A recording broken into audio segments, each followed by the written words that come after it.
Alrighty. Hello. We're back. Hello, everybody. We're doing some more conversion today. We're doing the Savage Tide Adventure Path from the bygone days of Dungeon Magazine. So, hello, everybody. New people, old people, the like. Glad to have you here. I feel like I'm still new to this whole streaming thing. I'm making sure I haven't made any mistakes here. I'm sure it's fine. Or not. Whatever.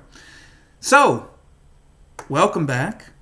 I want to get started taking a look at some of the stuff that we've done before. And then we're going to talk a little bit about some of the Dragon magazines that tied into all of this back then.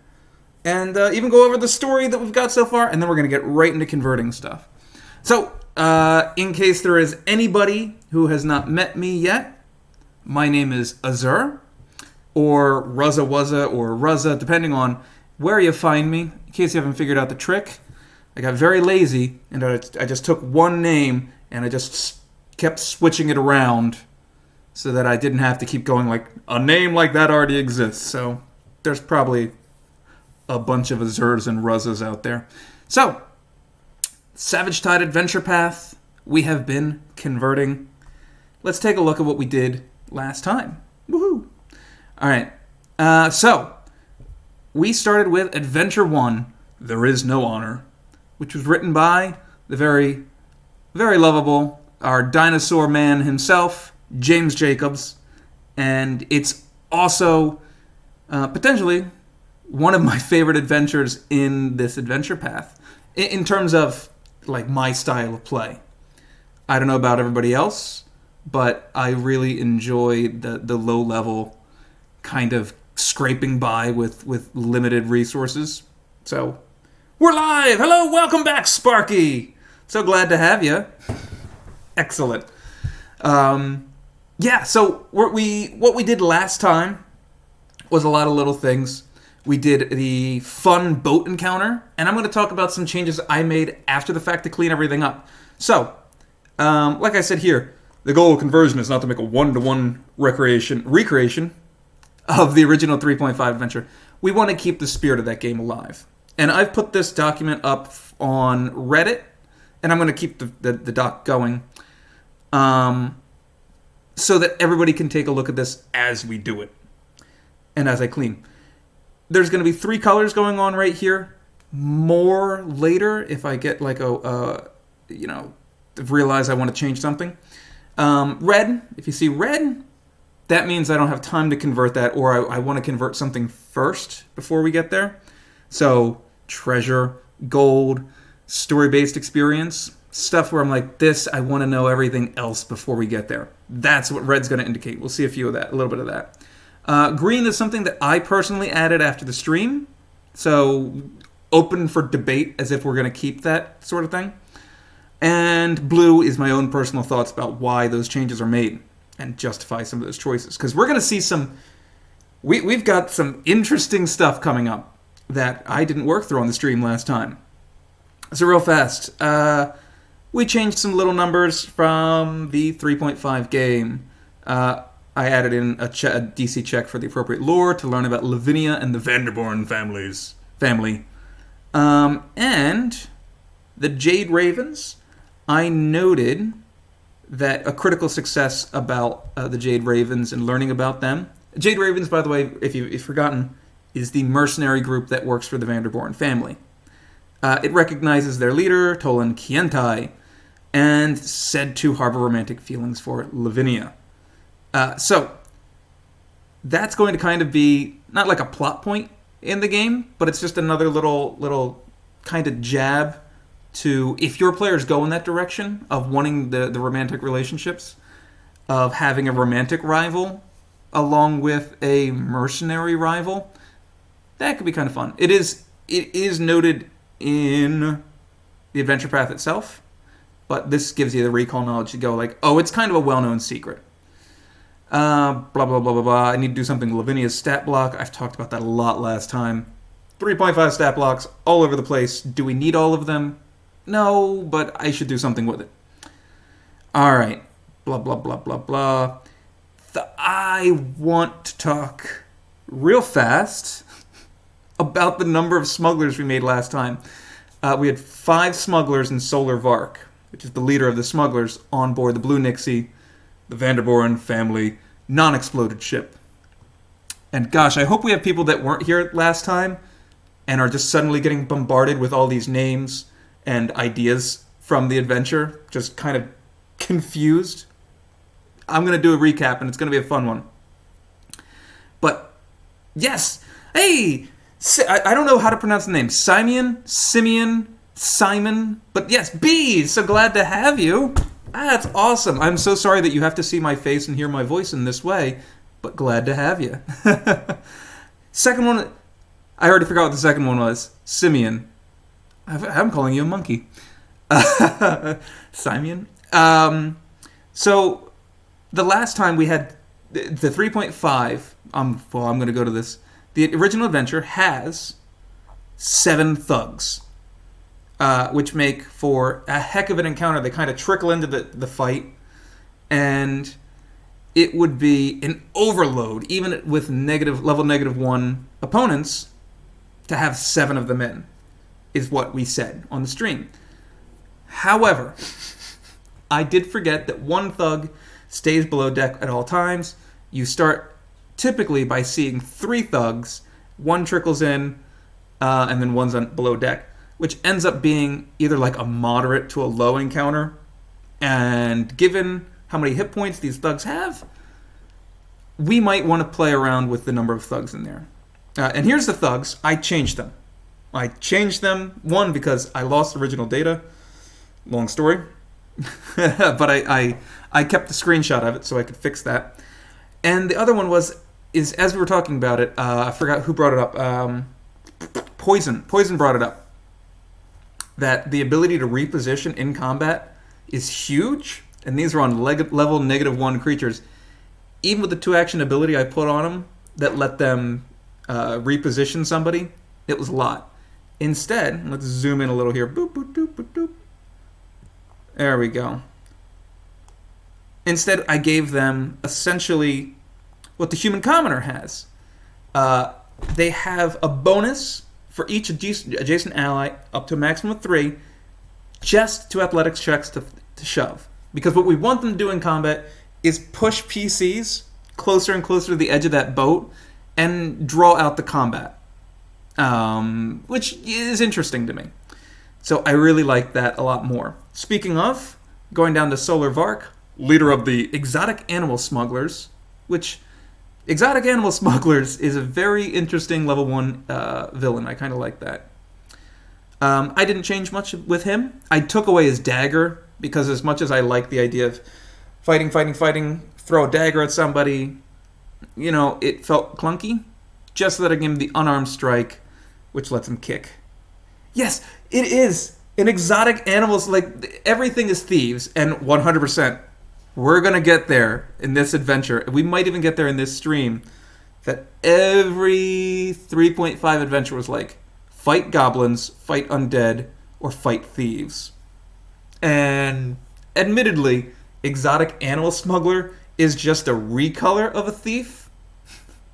But at least it's a little more interesting, and it gives you a little bit more like roleplay opportunity, and from a design standpoint, it gives you more fun monsters to interact with, which we see with the Salafugid, or the Ragadessa that we've already kind of converted somewhat.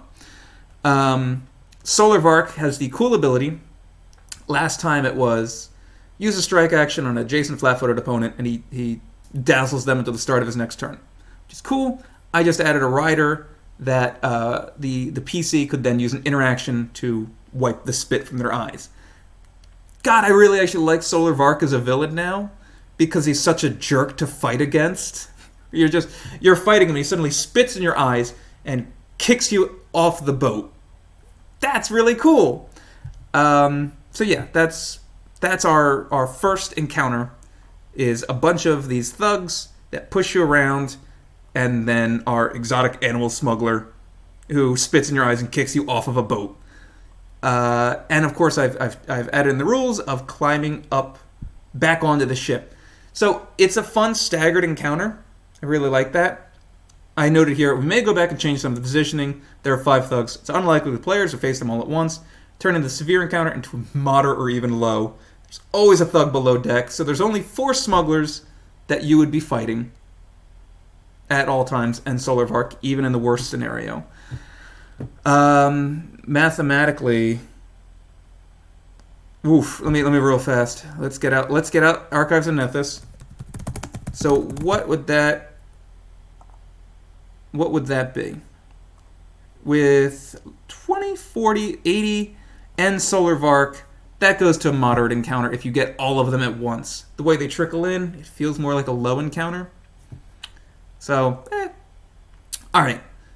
Then, blah, blah, blah, blah, blah, they let loose the Ragadessa, which is, this isn't even a choice that really we made to differentiate. It just is this.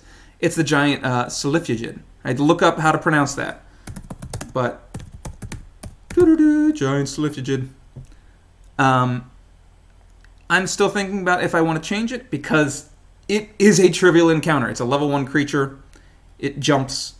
It jumps on people. It bites them. Blah, blah, blah. It's cool. It fits. It's okay. But I also did not really notice the Ragadessa does not leave the hold below deck. So the players could very well start fighting the thieves, or the smugglers, and then somebody shouts, "Burn it all! The ship is going up in flames." And the Ragadessa you hear a scream as the Ragadessa kills one of the thugs, and then the players go, "Oh, well, we're going to hang out here. We're going to rest up for 10 minutes. And technically, there's nothing there that stops them from doing that. So I'm curious if I want to go back to that. All right, gold. Then, players then get a key from here. This is the whole point of going in this ship. We'll talk about the story. Is to get this key, to go to this vault. We go to the vault. Whoop, wrong thing. There we go. And we have the Mark of the Seekers. I'll go back and talk about that eventually, because this is a recall knowledge thing that might have to do with... I'm going to talk about it after I talk about this, because we're going to get into the story, meta story bits of stuff, so yeah, talk about the intent of this knowledge. I sound so much smarter when I type things out alone with nobody watching me, but let me assure you all, I'm an idiot. Okay. Iron Guardian, yes, has been replaced with this Iron Cobra, which is cool. We had a big debate about how a snake made out of iron would have such a good stealth score. Don't ask me. It's right here, okay? It gets a plus 10 enhancement bonus to hide and move silently checks. Back in 3.5, plus 10 is amazing. We're just not going to go that big with God, I'm already going to the remaster. With 2nd edition, it's the stealth of 8. It's fine. This is just a small little thing. All right. Then we had the fun puzzle, which I posited to the chat, how to solve this puzzle. Let me tell you, it was tough.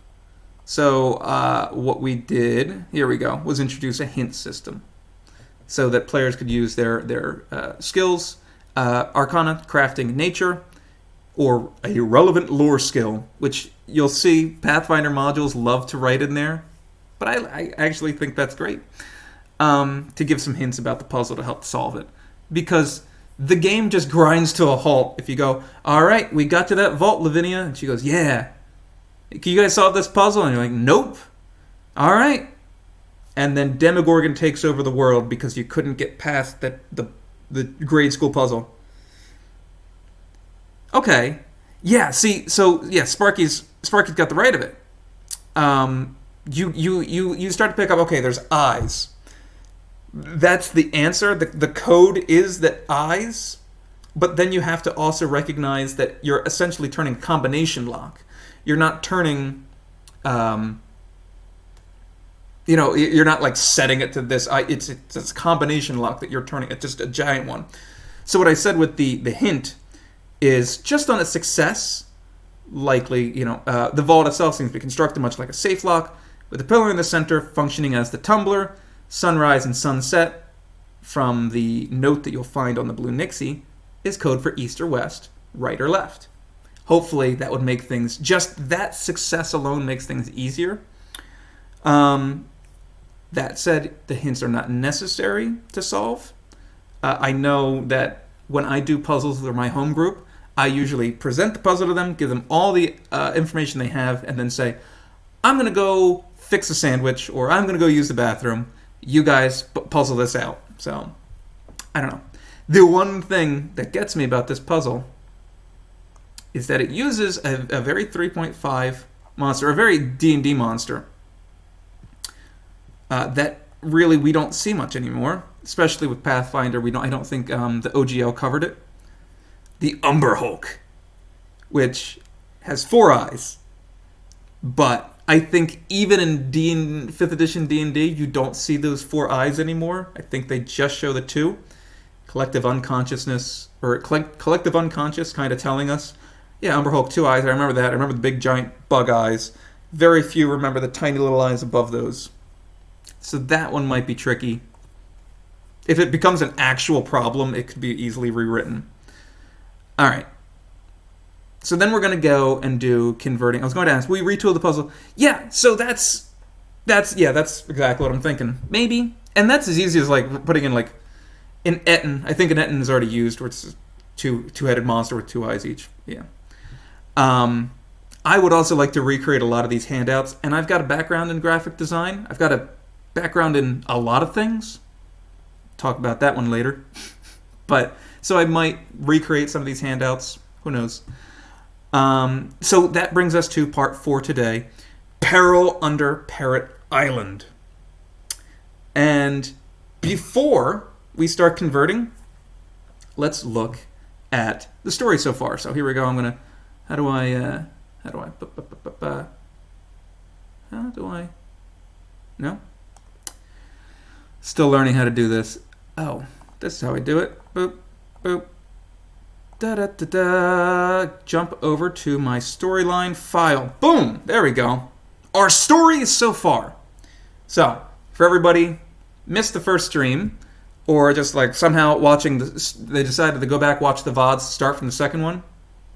Our story so far. The players are contacted by Lavinia Vanderborn, and with a name like that, she is definitely the noble. Okay, she becomes their patron for the entire game, for the most part. She has a missing brother, and her parents exploded. Okay, so it happens. If the next character that you make is going to be the tragic backstory of my parents were killed, go with my parents were exploded. It's way cooler. It has a lot more questions. That it's much more fun. So she hires the players to get the key to her family vault from her father's impounded boat. So she inherits her family's estate, but she also inherits all of their debt, and she has no access to any of their money or their books or anything like that. So she needs to get to her family vault. And the key is on her father's boat that was impounded. And the harbor master's being weird about things, so the boat is under control of the Lotus Dragons, which is a thieves guild in the town of Sassarine. And the captain of the boat, as we talked about, is this guy right here. Hey, check him out. Solar Vark. Whoa, we're a little too close. That is Solar Vark. All right? He is our exotic animal smuggler. And I imagine 9 times out of 10, he's probably dead after the players deal with him. Maybe you guys have much nicer groups than I do. My group showed up and he was like, "Aye, well, you're not taking this boat from me." And my brother's like, "Great, I'm going to blow him up. I'm going to absolutely kill him." I don't remember. Okay, yes, I do remember my group for that was a rogue cleric, a elven necromancer. Oh my god. Tippletop was a bard. Anyway, they murdered the guy. That was not their most optimized team. Here's the kicker, and this is what we're going to be talking about today. The boat was actually given to the Lotus Dragons by Vanthus Vanderborn, who is Lavinia's brother, and also blew his parents up, gave their boats to the Lotus Dragons, and I swear to God, he's such an asshole. You guys, oh my God. This guy is such an asshole. There are villains. I talked about this in the last stream. There are villains that you hate. There are villains that you loathe. And then there's Vanthus Vanderborn. And this guy goes from annoyance, nuisance, rival, to actual legitimate threat, to world-ending monster by the end of this adventure path. He is my favorite Paizo adventure path villain, and this is their introduction to him. This is the GM's introduction to him. The GM knows all this information. The players don't yet. They will. Okay? So the players use the key from the impounded boat to open the Vanderborn vault, and they find it's already been looted by, guess who? That's right, Vanthus took it. Vanthus sucks, guys. So, you may be wondering what's going to come next. So, we'll just kind of follow these arrows, and I think you guys all know where this is leading. Stolen boat, exploded boat, money's been taken, Vanthus did it, we're giving it to the Thieves Guild. That's right. Come on, a little bit further. That's right, we're going to kill Demogorgon, the Prince of Demons. Hell yeah! Maybe not the direction you thought this was going to go. Obviously, this is the starter adventure. But things definitely do escalate a bit. All right, let's get back to the conversion. Boop. There we go. Boop. Bop. All right, there we go. So yeah. Now, our players still don't know that Vanthus has done all this. Sorry, small correction. They get the hint that he does, or they should. I keep doing that thing where I treat this like it's Photoshop, and I jump ahead a bit. All right. Here's our hint. Development. The missing gold was stolen from the vault by Vanthus Vanderborn to aid in financing the Lotus Dragons. If the players don't think to ask of it as they leave Castle Terracnian, Lavinia asks the clerk. Okay, the clerk then says, "Oh yeah, your brother came to the vault just like a bunch of times last month." And it turns out Lavinia's like, "Whoa, oh my God, my brother robbed the family fortune." And I think, without knowing all this background information, Lavinia has a very reasoned response, and one that I would have, if my sisters had done such a thing. Brother goes missing, takes all the money from the family. He's been going through some problems. I mean, I think they say it right here. Yeah, here we go. Lavinia slept all day, spent the nights with what Lavinia would call associates of doubtful character. So, she's like, oh, he's hanging with the wrong crowd. He's being a lazy bum. And when their parents died, he got real weird. Which makes sense. Your parents have just died. Lavinia doesn't know he killed them. But then, in a fight, boom, strikes Lavinia. This is the brother that she loves. The relationship between these two siblings is going to drive the story. And it's going to be driving it today. So he runs off, and Lavinia hasn't seen him since. So, she hasn't seen her brother. He's changed. Things been going on. He's going down a bad path. As the older sister, she's just worried about him. And I think that's a very cool motivation. So she says to her new heroes, she's got the Jade Ravens, the mercenary group. They're killers. They're fighters. They're not the diplomatic sort. Your group supposedly is, even though you did just show up, murder a bunch of exotic animal smugglers, and then, peace out. So she says, hey, could you, and this is what we'll be doing today, could you please find my brother? Maybe I can find out what's going on with him, get him some of this money that he needs, help him out, get him off this bad path. Cool. So that's where we start today. That's where we're picking up, is finding Vanthus. And meeting Vanthus is exactly what you imagine it would be. Sort of. I mean, it's not good. Players will hopefully get to meet Vanthus. But just, yeah, it's going to be... Oh, I didn't realize. I missed all of this. I missed all of this chat. Blew his parents up. I'm sensing a theme here. Yes. Forgot to mention this. Yes, he blew up his parents. I didn't forget to mention it. He blew his parents up in order to get a bunch of money to inherit his family's wealth. Except that, turns out, his parents just gave all the money to his sister, so he stole it. So, sister's got the estate. He's got nothing. He's getting the money so that he can impress a thieves guild, which is run by, and it's a shame that this is a plot point, it's run by a beautiful woman. And the plot point exists there. She's beautiful because Vanthus wants to impress her, so he's giving her all this money. That's it. That kicks off, we have to kill Demogorgon. Please. If ever you get very attracted to somebody, don't blow your parents up for their money so that you can impress a thief. Okay? It's just going to lead to the world ending. We all know that. How else did you impress the last? Well, for me, this is a true story. When I met my wife, she said, I'm so impressed that you can drink with me because the last guy that I went on a date with had to go home in an ambulance. I don't even drink that much. I just didn't go home in an ambulance after drinking with my wife for one night. She is currently pregnant, by the way. Yay!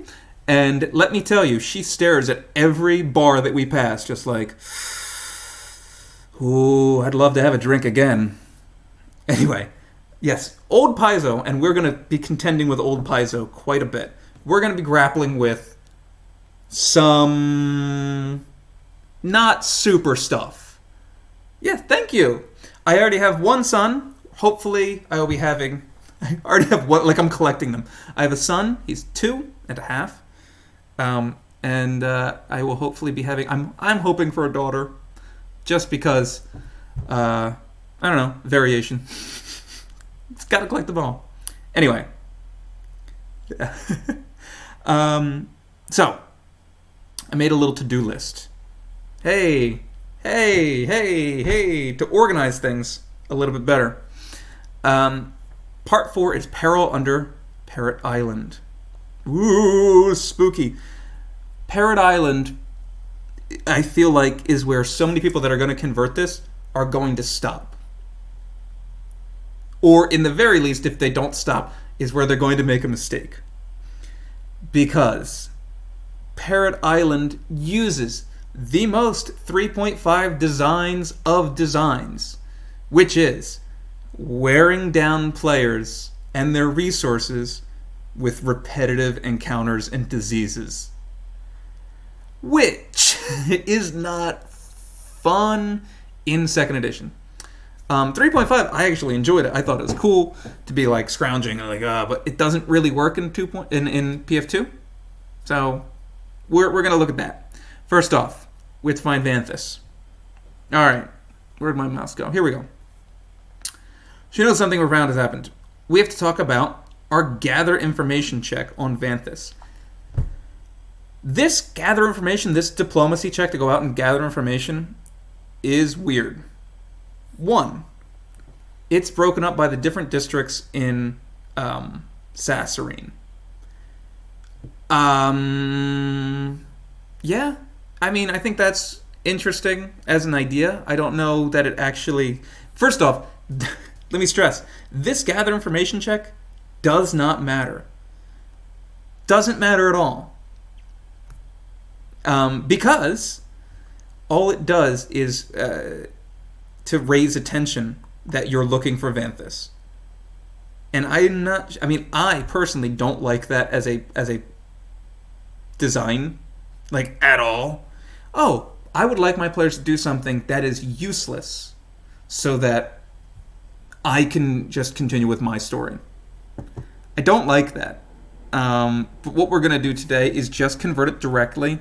And I'll put a note that I might want to go back and change it so that the gather information does a little bit more. So here, let's go through real quick. First off, DC 20. That was kind of normal. That was like a normal check back in the day. I feel like that's nothing difficult. I'm just gonna still get out my DCs by level. Hold on. Do this easier for me. There we go. I know I had it always up and ready. Again, we're at the point where it's like, does the roll? What's the level of the heroes of this part? They're still level 1. By the time they get out, and I believe, I will have to crunch the numbers here, when they get out of Parrot Island, the part that we're at right now, they should be level 2, I believe. So, the adventure progression should be part 1, fighting, or part 2, fighting on the Blue Nixie, part 3, going into the vault, part 4, Parrot Island, which is what we're doing today, and then part 5 is the massive dungeon crawl that is the Lotus Dragons Thieves Guild. That could be a whole stream in and of itself, and we're going to see how much we can get through today. So we've got lots of time, and I've got lots of fun stuff to talk about. What is this? Oh, yeah. All right. So in terms of gather information, this says DC 20. If I recall correctly, it's like honestly, like a 50-50 chance back in 3.5. You could get, of course, +8 at level 1. I say that so normally, +8 at level 1, of course. And I believe you could typically get a little something on top of that to bring that up to 10. So I would say it's a hard level 1 check. This is all rough draft. For people that have not seen the previous stream, I jot down everything that we talk about on the stream, and then come back later and clean things up. DC 17, diplomacy check. 2, gather information. I'm going to make a note here. Do we want to split things up by the various districts?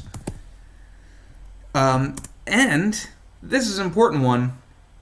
Can we make this check actually more impactful? Because right now, look at this. Let's go through. The Azzur district. Hey, that's me. A few people remember seeing Vanthus, and then it gives you a red herring that sets you up for Adventure 2. Oh yeah, he's been hanging out with Brissa. Oh, it gets better. Vanthus isn't just going after one woman, he's going after a 2, I believe. I definitely remember Brissa, and there is a chase scene that's fun in Book 2. And then it even says here, attempts to track Brissa down now should universally fail. These are just brick walls put up against the players. Yeah, I mean, that's what I'm thinking. You know, where it's... The problem is, the point is not to give out any information at this stage. Is what Sparky is saying is, oh yeah, here's how we can grade that information that we give. The adventure does not want you to give out any information, which makes the gather information check feel, yeah, exactly, like terrible design. Do note, James Jacobs wrote this. He has given us wonderful stuff since then, and he's done a bunch of stuff even before this. So this was just kind of a surprise to me. I don't know that 3.5 did too much stuff like this. I think it was more of a playing around with design mechanics at this point. And also, I think he was in love with Sassarine, and he really wanted players to look around it. Look at this. You make this check. In Azzur District, you get Azzur District. You get a red herring that sets up Adventure 2. Okay. Merchants District. Oh, yeah, I remember seeing him. They assume he's still living at Vanderborn Manor, so boom, dead end. Champion District, Cudgel District, Noble District, no information. Shadow Shore. Here we go. Successful check indicates he was seen here, and he was hanging out with a smuggler named Penkus. Cool. Penkus is going to come into play. This is a useful-ish bit of information that doesn't do anything. People know about Penkus. I believe he's a thief. He's a smuggler. But yeah, he's been less and less visible in Shadow Shore, meaning leading many to believe he's moved on. He was spotted at a boat shop called It Still Floats, where they got into an argument with Panchi. All right, if you keep following that, yeah, reminiscent of later Pathfinder, but just yeah, it's exactly it. They were building to something, and I want to get on to what they were building onto, because I found something fun that I'd love to share with you guys. All right, so then Panchi will that if you then what's the correct word? The diplomacy check to increase his relation to his attitude. Yeah, he'll say, okay, yeah, I sold him a boat, and they went off somewhere. Again, the players can't do anything. Make an impression. There we go. Sparky's got it. The players can't do anything with this information other than get background information. Like, all right, Vanthus and Penkus, we're getting a boat. Okay. Should we go out to sea? What, no. The GM's got to be like, no, don't do that. Yeah, Sunrise. Look at this. This feels like a slap in the face. Although Vanthus is currently living secretly in Sunrise, he's careful not to be seen there. Gather information checks made here reveal nothing. The man is there. And it's just like, oh yeah, but he's super good at hiding this. So, although the PCs may find little in the way of useful information by making these checks, they have an unintended result. Agents allies of the Lotus Dragons note that someone's asking about Vanthus. This feels so bad. The players don't have to know any of this, that they're kind of just getting patronized. But the GM has just got to be like, yeah, make the roll. That's fine. Yep. Oh, you got a 1? That doesn't matter. Nothing does anything, with the exception of if you happen to go to Shadow Shore, follow through on Penkus, happen to follow through on Panchi, you learn that he bought a boat and some supplies. Huzzah! So yeah, I kind of want to retool that entire section, but that's a bit bigger of a project that we can do another time. So yeah. Anyway, continuing on with how the adventure path wants to go. I feel like if James Jacobs just popped in the chat right now and is like, hey man, what the hell? Even he'd have to admit, that's bad design. Okay. Vanthus has hired someone to throw you off. Not throw you off. It's a very weird plan. So what had happened is, Vanthus, behind the scenes, wants to take control of the Lotus Dragons, or at least get all of the attention from the guild leader, the beautiful Rowan. But she's got a second in command named Penkus. So he decides to lure Penkus to these forgotten catacombs and trap him in there. Cool. That's kind of a neat, fun villain motivation. But then he just does the same thing with the players again, which feels... I don't know, I guess if one thing works, you just keep at it. Hey, it worked the first time. I'm just going to keep murdering people by putting them in this hole that I lure them to. Awesome. So he hires Shefton Rosk to bring you here. After the players have spent a day or two fruitlessly searching for Vanthus, it even notes that it's not working. They're approached by Shefton, who comes up. He's a kind of just a guy hired off the streets who will do anything for a bit of coin, trying to get into the Thieves Guild, and then offers to take players directly to where Vanthus is if they pay him some gold.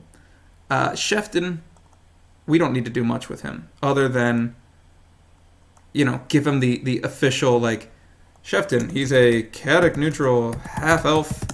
Give him a title. Swindler, 0.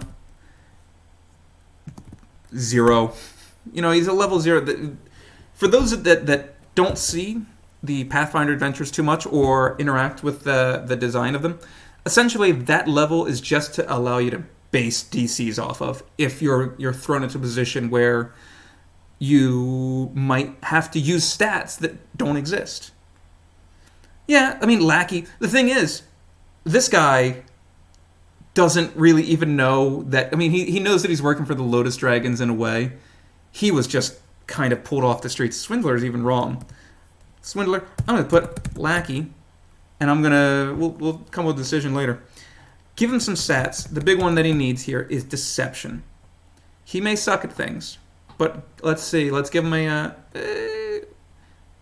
higher than average, level 0, a hard DC for his deception. So give him a +6. So he has a 16 deception to see through, because he is going to be lying to the players.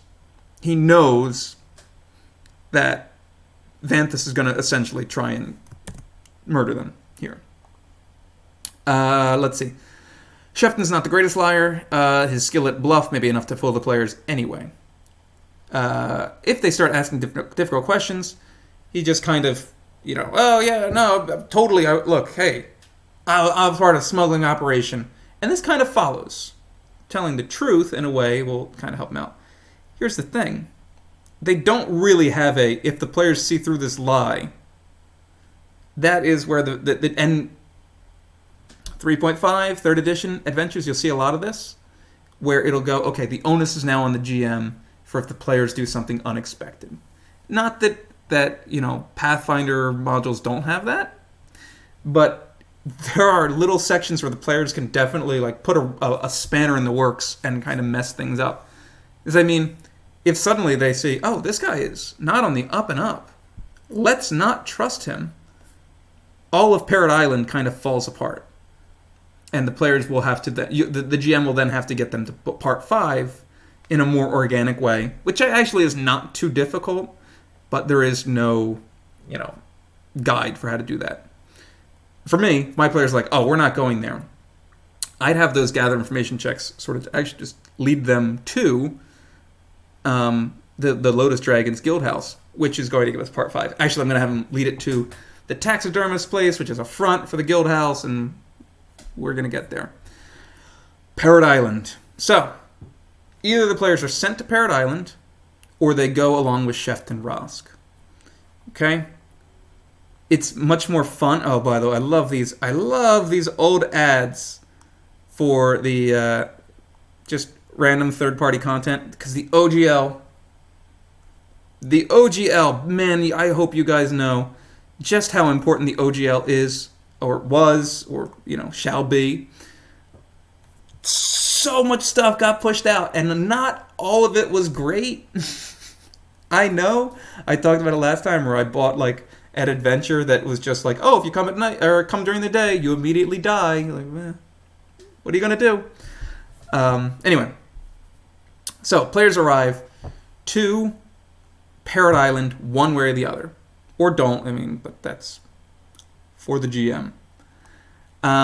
We have how to get there. It doesn't really even say how to get to the island. You might have to buy a boat. Maybe include some stuff how to get there. Getting to the island, look at that, I even put a little note here. Including notes for how to purchase boat.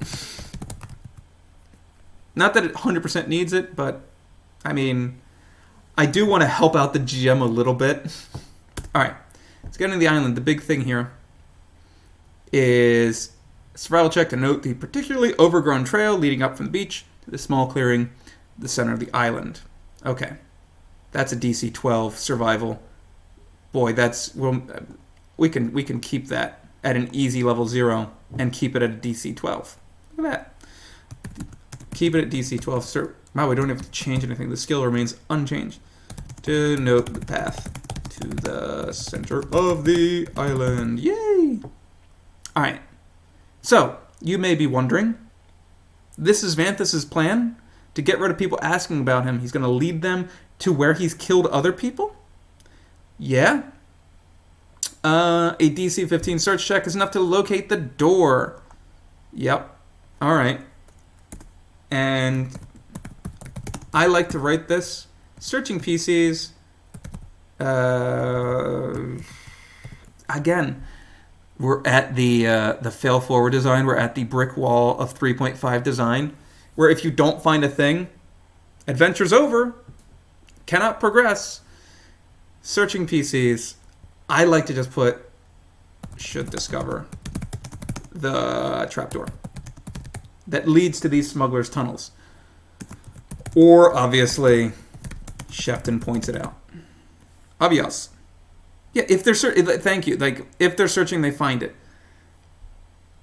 When I write my adventures, I always note in my treasure sections, searching PCs find this treasure. However, if I want to have a more hidden treasure that's especially not relevant to the story, then I'll have that perception check come in. The problem is a lot of calculations go into how much treasure the players have.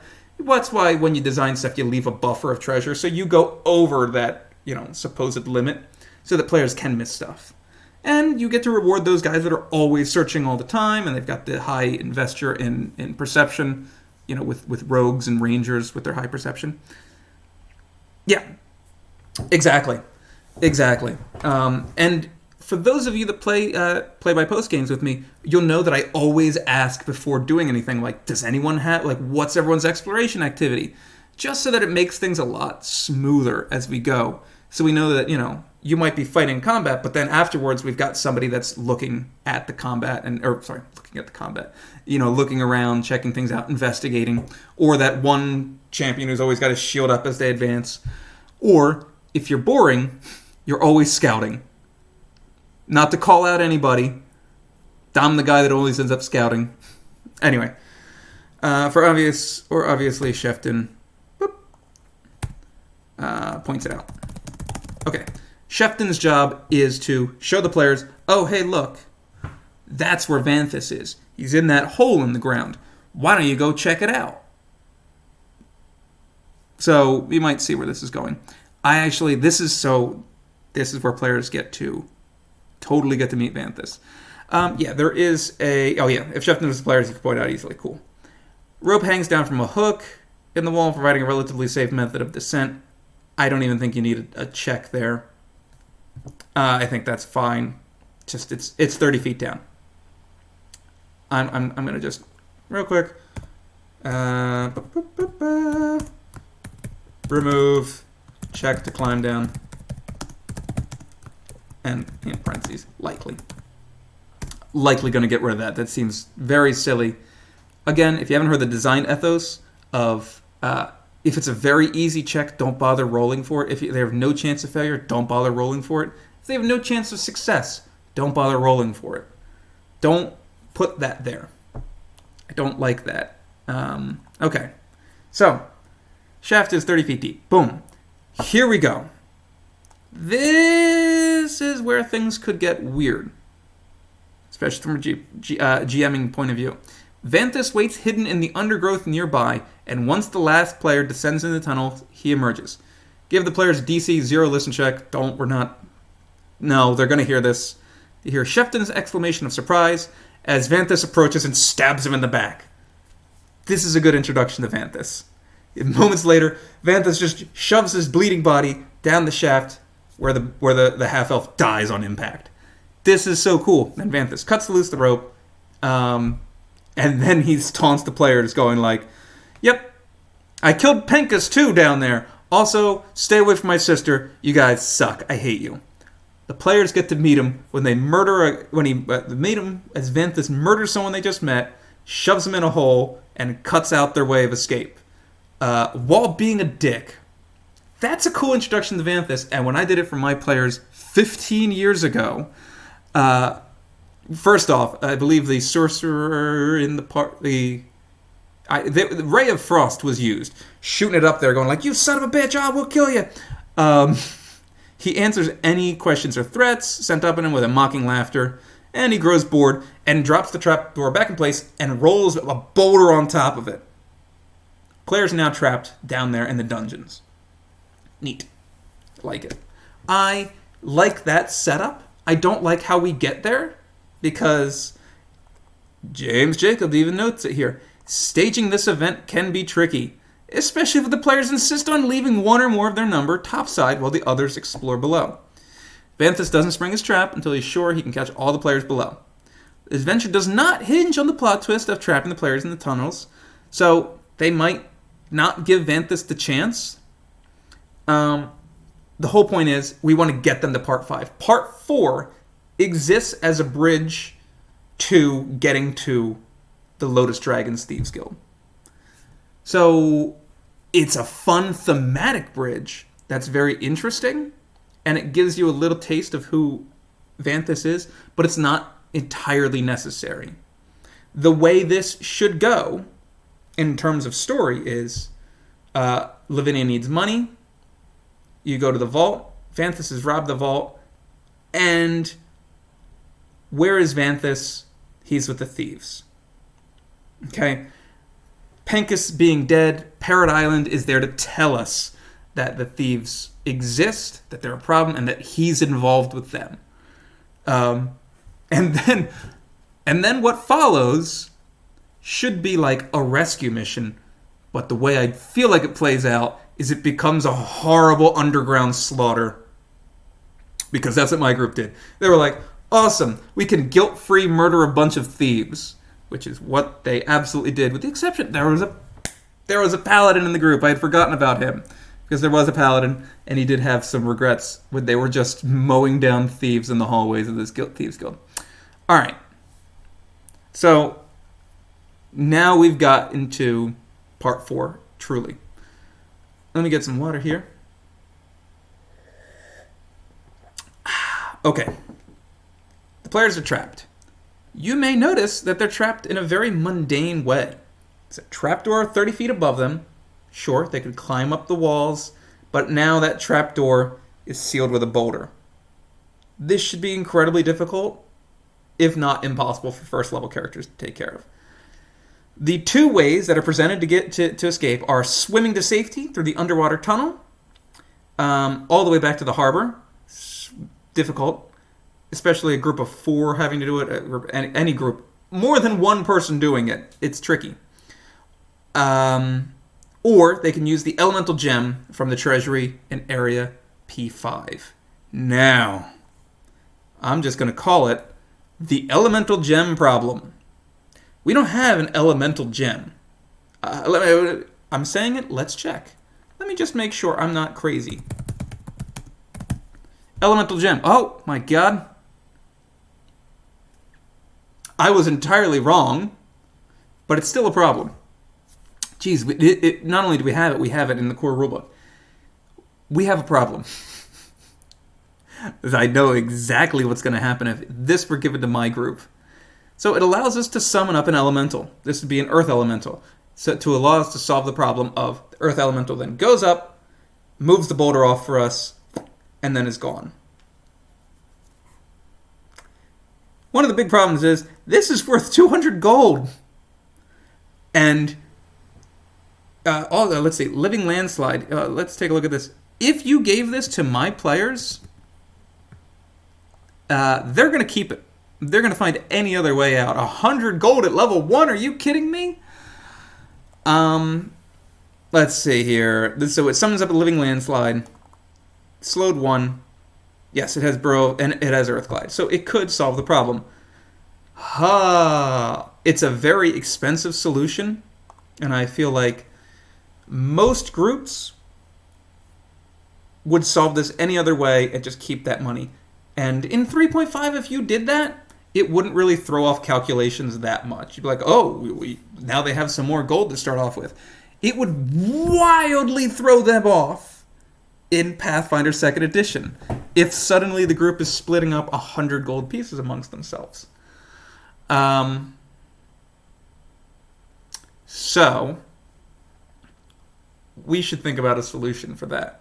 You shout the name of an elemental lord and dash this glassy gem against the hard surface. There's also the fact that there's no way, if you run things the way I do, by the book.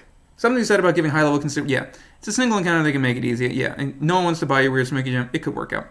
Yeah, I mean, there is the idea. I mean, Sassarine, we haven't converted that. It is on the to-do list, converting Sassarine over to 2nd edition settlement to give it all the fun stuff. I think there would be a buyer of some sort. It feels weird and arbitrary to be like, and no one's going to buy that gem.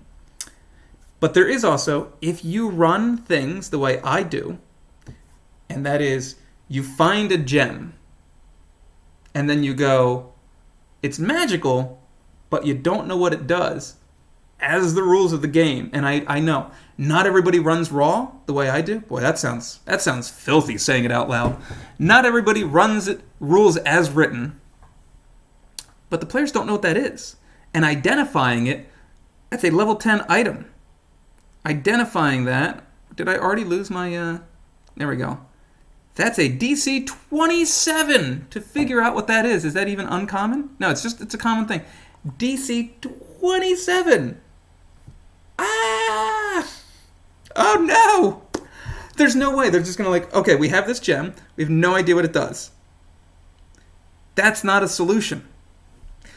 You could have something very dumb where it's they open up the chest and there's writing on how to use it, or it's just you could tie it into the flavor of the world and being this gem will allow us to move bricks for our project, or blah blah blah. Or maybe replace it with some kind of feather token. Ooh, yeah. Ooh. A tree feather token would be really cool. First off, underused. I love them. Let's look at the feather tokens. Feather token. And that would be so cool to just plant it at the ground. It knocks up the trapdoor. Tree, here we go. 60 feet tall, 5 foot wide trunk. Oh my god. Bees, you're a genius. That's so cool. Oh wow, I really like that. And it's not it's much cheaper. So if the players for some reason are we're gonna keep this. Oh wow, I love that. Oh my god. All right, bees. Next game you want in? Boom, you're in. He says, running with what 5 more games planned for the server. Okay, yeah, I'm absolutely noting that. All right, feather tree. I'm gonna put replace with tree feather token, and I'm going to put should include, I'm going to put instructions in quotations, essentially a little bit, so it's not oh, we found a tree feather token, and then it's another puzzle of your players staring at the token being going, well, what does this mean for us? We still have the problem of it's a level 6 item, so they wouldn't know what it does.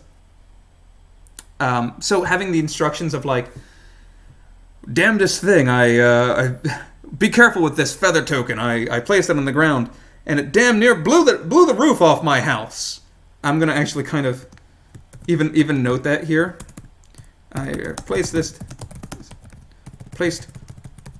one of these things on the ground, and it damn near blew the roof off of my house. All right, rude. This is and the reason I put this here is I'm probably not keeping that exact phrasing, but whoa. I want to remember. Come on now. All right.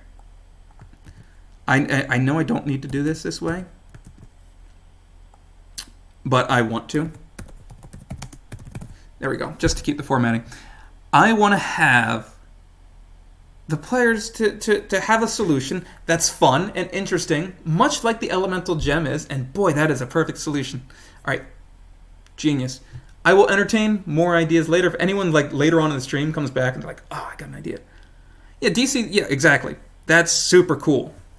I really oh, damn, bees, you're so smart. All right, got my Boston out.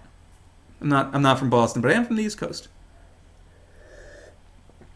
Oh, I don't know. We have 5 viewers. I think everybody here knows it is morning here in Japan. I am in Japan. It's Friday morning. Congratulations. I'm already in the future. I'm going to be doing another stream this upcoming Sunday night, so my Monday morning. And I will hopefully be super relaxed by then. I'm always super relaxed. From Boston. Oh, Bees, were you in the Delta Green game? Yes, you were, weren't you?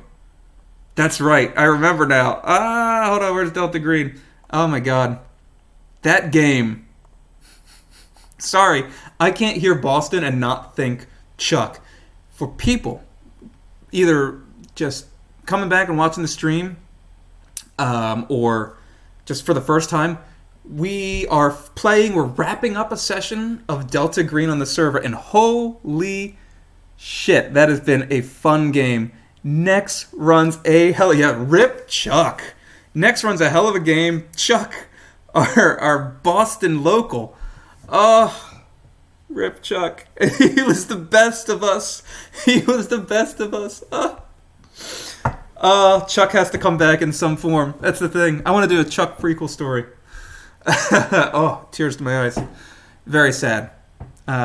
Yes, if anyone's watching the stream from like Futureland, if for some reason you've decided to watch a 4-hour-long VOD of a stranger from Japan talking about converting a 15-year-old game, join the server. We have fun games where you can play Bostonians fighting Eldritch horrors by putting them in a car and jumping off of a dam. So much fun, Rip Chuck. Okay. Oh, so much fun. I love that game. Unquestionably best of us and unquestionably the worst. Absolutely. What? Did I do it? Yeah, there we go. Auto moderation was like, sexy, crazy lady. Do you not want this? This is my first time streaming. Yeah, fucking, it's fine. Trucking and fucking. That was Chuck to the end. All right. Now, we've got our solution. But we don't know actually what's in here yet. We haven't talked about it yet. For the majority of this part, the players must make do with limited resources they brought with them to survive. I ran this in 3.5. My players did not spend a single night here. They just went through, murdered everybody, and left. It was very easy. There was no like, oh my god, we're stuck down here in the cold and we're gonna die. This is a big thing. The big thing to convert.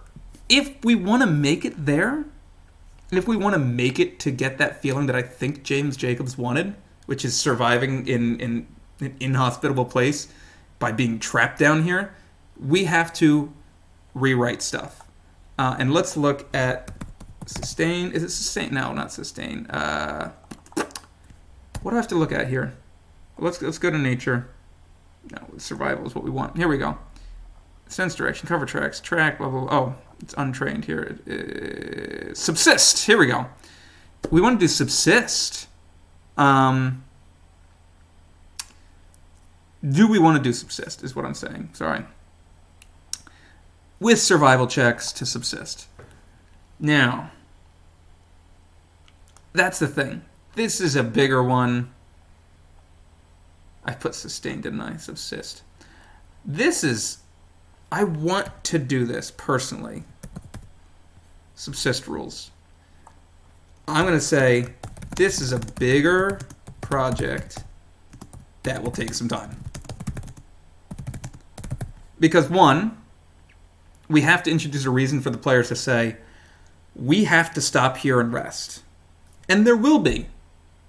And we also should introduce some things of like, okay, you have limited resources, but look, you can get access to this. Yeah.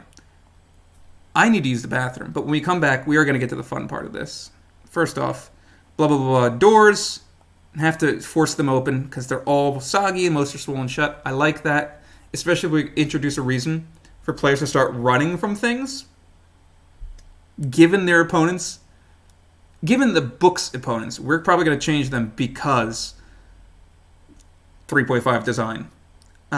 It would be interesting to have the players have to force open doors. I love that. Because suddenly we have that failure chance. And this happened in a converted Emerald Spire for me, where the players got to a door they had to force open while they're running from something, and they went to force it open. Absolutely failed, hurt their shoulder, and then were fangoriously devoured by whites. So that's fun. So yeah, I want to keep the swollen doors. I want to just introduce reasons for players to have to deal with them. Because just coming up to a door and then having to roll a check to get through the door is not interesting. Having to do it with a threat or with stakes involved is way more interesting. So I am going to keep this. Did I write down that I want to do this? Door. Oh, I just wrote down a door to do. I know which door. Excuse me. Sorry. That was my coffee coming up. Here we go. All right. Real quick bathroom break. I'm going to grab some more water while I'm at it. Talk amongst yourselves. Topic of the day. Bostonians. People? Eldritch horror. I don't know. That's up for you to decide. Be right back. Wait. Let me mute that. There you go. Didn't need to.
Alrighty, there we go. Oh, hey, we're just 8 tombs here. We just spent a bunch of time talking about Chuck. Oh, Chuck. The Eldritch Horror himself. Yes. Alright. I'm back. Chuck is still dead. God. Such a shit. We all made these very fun, interesting, nuanced characters for Delta Green, and then Chuck comes in like, yeah, I'm a garbage man from Boston. And then he captured the hearts of all of us as we just ripped on him the entire game. Now he's dead, so boy, what an arc. Okay.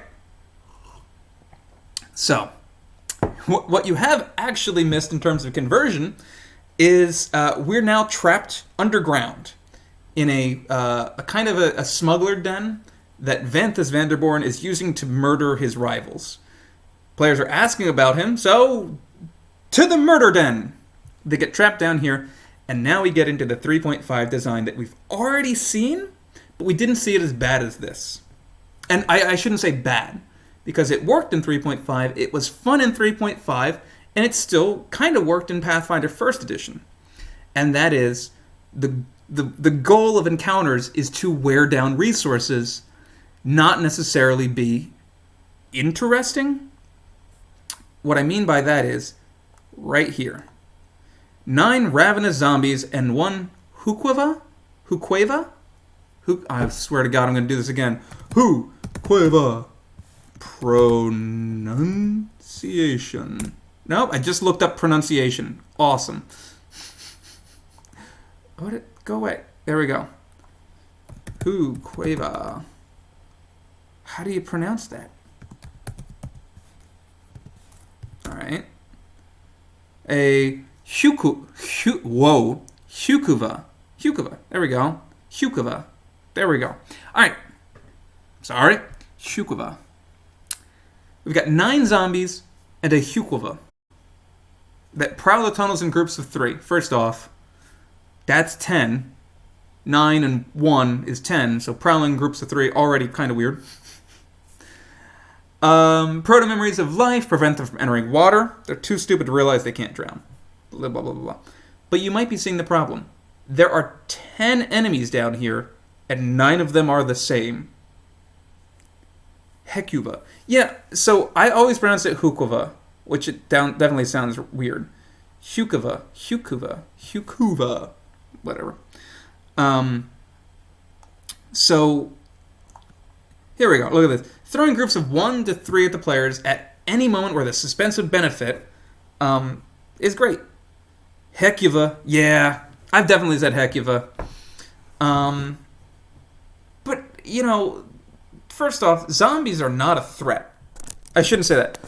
Zombies generally don't feel like a threat to players. They're slowed 1, and they still, look, they were worse. They were worse in 3rd edition. It was partial actions only. So it's just move action or standard action. You could beat a zombie by just hitting them and walking backwards until you ran out of space. These zombies pretty much follow the regular rules for zombies. They pretty much fall in line, creature family, with the boring zombies. Zombie shamblers. I'm also going to pull up the plague zombies because they're level 1. I don't like them for putting 9 of them in. Sounds awful. But so looking at these -1 level -1 zombie shamblers, these are almost a perfect match. Need to feed. Here we go. A zombie deals automatic bite damage with a successful grapple check. Look, that's our Jaws attack here. When you have a creature grabbed, boom, Jaws unarmed attack with attack modifier, not automatic. So these zombies, these ravenous zombie pirates, really had to specify they were pirates too. Don't do anything different from regular zombies. We could. The easy conversion is, instead of having those, there's just 9 zombie shamblers. But that's not fun. It's not interesting. We need to calculate experience because we want players to get to level 2 at the end of this. I will worry about calculating experience. There's no way you guys are going to show up for a stream and I'm going to be like, all right, time to get out the calculator. All right, everybody. And we did it. We made it 10 points over experience. Like, no, that's not at all interesting. What's much more interesting is watching me drink water and use the bathroom. I don't know. Also, I promised myself this. When we make it to Adventure 2, where there's going to be a parade and a circus act, hey, it's Pop Juke! Pop Juke is my real life player who did the Pathfinder playtest with me. He's been in every one of my real life groups here in Japan, and he is a motherfucker. No, he's the guy that has consistently broken my games just by showing up and being like, well, actually, I carry a great pick, so I guess I killed the guy in 1 hit. Or I'm a redemption champion, redeemer champion, and I invalidate the entire fight. Hide your moms. The Pop Juke. So yeah, what was I saying? We're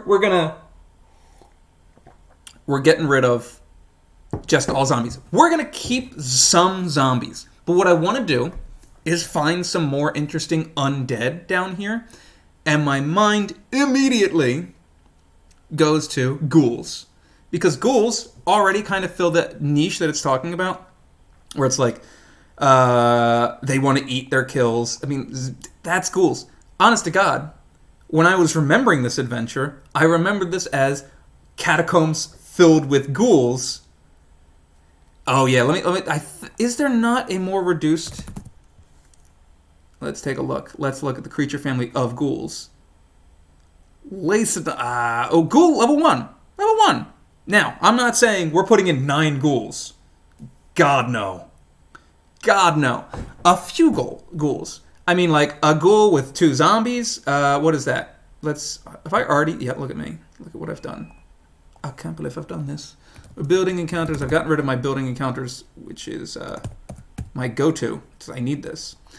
A ghoul at party level 40 plus 2 of the zombies, 80 XP. That's a moderate encounter. That's fun and interesting. Now, just by introducing one more, new element, we could have an encounter with 2 ghouls. That's already more interesting than, all right, there's more zombies. You guys know how to handle this. So I'm going to jot down on my piece of paper right here. I want to have maybe 3 monsters. The Hyukuva will probably present that third. And I want to make... This might be a me touch, or maybe it's just like a dramatic flourish. I would love to have that Hyukuva feel present through the dungeons. Be like a mini boss that shows up, casts some spells, and then leaves. and kind of shows that it's the intelligent one of the group. I believe they possess intelligence. They possess some sort of rudimentary intelligence. 4. Ugh. We don't have Hukuvas converted over yet, do we? Ghoul, zombie shamblers. I mean, we don't need to do anything special with them. We could, and we've got the Hukuva. All right. Out of curiosity, I will be shocked if I type in Hukuva. Yeah, we don't have it yet. So that's an easy convert, and that's something we can convert right now. I'm thinking if I want to look at any more undead before getting out the Hukuva. Herexen. That's right. I remember looking them up before because I took a shot. Yeah, Herexen. Let's take a look here. Boop doo. Yes. When did I used these against somebody, didn't I? Okay. Yeah, I like this. Ooh, I like this. Yeah. Let's just jot that down. Herexen. Boom. Bees coming in again. Swear to God, need you. All right. So we've got some ghouls, we've got some zombies, we've got some Herexen. Oh, we've got the one Herexen who acts as our boss. And I would love for this to feel like you're going through, you're fighting your way through the undead. Every so often, that Herexen, he's got a name. He's got a name. He had a past. As I've often said to Pop Juke, he had a backstory, and he does not care. He just kills him. Veldemar Krund, who was a cleric of Alidimara. Anyway, yes, Olida Mara. I cannot pronounce these. In your head, and as a child, you knew how to pronounce them. Not anymore. All right. Cool. We'll keep that. Now, how many do we want to put in? Yeah. And why they don't work in PF2, how to make these encounters interesting. That's what we're doing. Boom. Zombie Shambler. And ghouls. And Herexen. Damn, I am so impressed. Backstories are weak for the level 1 fighter with a striking great pick. Everybody who watched the first stream, this is the guy. This is the guy that bought a striking great pick in Kingmaker first purchase. Killing all my encounters. It's very frustrating, but in a good way. I love you. I want to look. Can I keep these numbers at 9 total? Let's make a few. Let's just make a few. Yeah. Gonna ramble on off in bed? Yeah. Absolutely. Thank you, bees. You come in for more streams. I've loved having you. You gave us some good stuff. What I'm gonna do? Oh yeah, Oleg out there. Yeah. Well, this is even before they met Oleg. They were in Restov, and he's just like, I'm gonna buy the great pick. He said, "What's the level of Restov?" I'm like, I think it's like level 11. It's like, oh, then I can absolutely buy that. You cannot stop me, you son of a bitch. This is not a child-friendly stream. I'm fairly tame with my language, given that I'm someone from New Jersey. All right, what I want to do is theory craft out a few encounters. So what I'm going to do here, encounter ideas. Okay, so we'll have the moderate, like we said, the moderate one that is. I'll just do 8. Here we go. Moderate. 2 zombie shamblers. 1 ghoul. We've got the 2 ghoul. Woo! I don't want to do any severe. Actually, I do want to do a severe. It's when the Herexen gets involved. If he's level 2. So he's worth 60 experience. And toss him onto. Yeah. Okay, we'll toss him onto a low encounter. Boom. And it gives us a severe encounter, which is fun. I enjoy this. All right, for my ADD. Low. Not ADD. And then we'll have one that is just a... What's a low? Low is 60. A ghoul and 1 zombie. One zombie, shambler. This is getting ghoul heavy. So what I should do, I want to use these zombie shamblers more. They're the bulk. Yeah. There we go. The old 3 zombie shambler group. Okay. Cool. I like that. And then we'll have the severe. Why do I always forget how to do this? Why do I... Oh, I'm going to be lazy. Formatting is always weird. Sphere. Take a low encounter. And have the Hyrexen. Wander in. Yeah. Hey, I like that, and it feels more dynamic, it feels more lived in. If you're fighting these things, and suddenly, here comes the guy that can heal them while hurting you. That Hyrexen just pops out. Boom! Harm. Oh god. Oh, the damage we've done is gone, and now we've got this nasty creature. He's got wielding the favorite weapon of its former deity. Olita Mara was daggers, I believe, because I believe Olita Mara was the god of thieves. Olita Mara. Boom. 3.5 deity. Let's see if I am correct. Dogma. Clergy. Really? Holy symbol. Wait. Favored weapon. What is this? What is this? You did not put anything here. Thank you, D&D Wiki. Alright. Try this one. Boom. God of music, revels, wines, rogues, humor, and tricks. Not what I recall. Portfolio. Where? Favored weapon. Rapier. That makes sense. Alright, I could see that. What do you say? Anyway. Is this... Wait, hold on. This is what they depict Olid Mara as? That's not it. Oh my goodness. The holy symbol of Olida Mara terrified me as a kid. Not terrified me, but it was definitely like... Let's take a look here. This was what I kind of was like, oh, that's Olida Mara. It always seemed a little spooky, a little closer to Norgorber. Anyway, all right. This definitely makes it look much nicer. Yeah, I'm all right with having a rapier. I don't have to build anything for that. We've got the Hyrexen as is. All we have to do is just make a note that the Hyrexen, like the face of Nethys, yeah. You can see like a lot of these ideas from 3.5 that have not they've survived, but they informed a lot of Pathfinder stuff in slight ways. I'm not 100% sure that that was it, but like it does feel that way. It looks like the face of Nethys or the face of Norgorber kind of mashed together or pulled apart for Pathfinder. What I will note is this Hyrexen should have fights with a rapier. I think that's even noted here. No, well, really?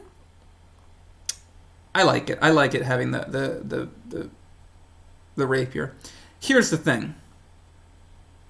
I guess it's not the thing. Okay. One of the things I want to stress, I thought about this earlier, did not bring it up. There is a theme in Savage Tide. And that theme, very obvious, is savagery. Okay, the savagery of humanity and sort of how that can get twisted.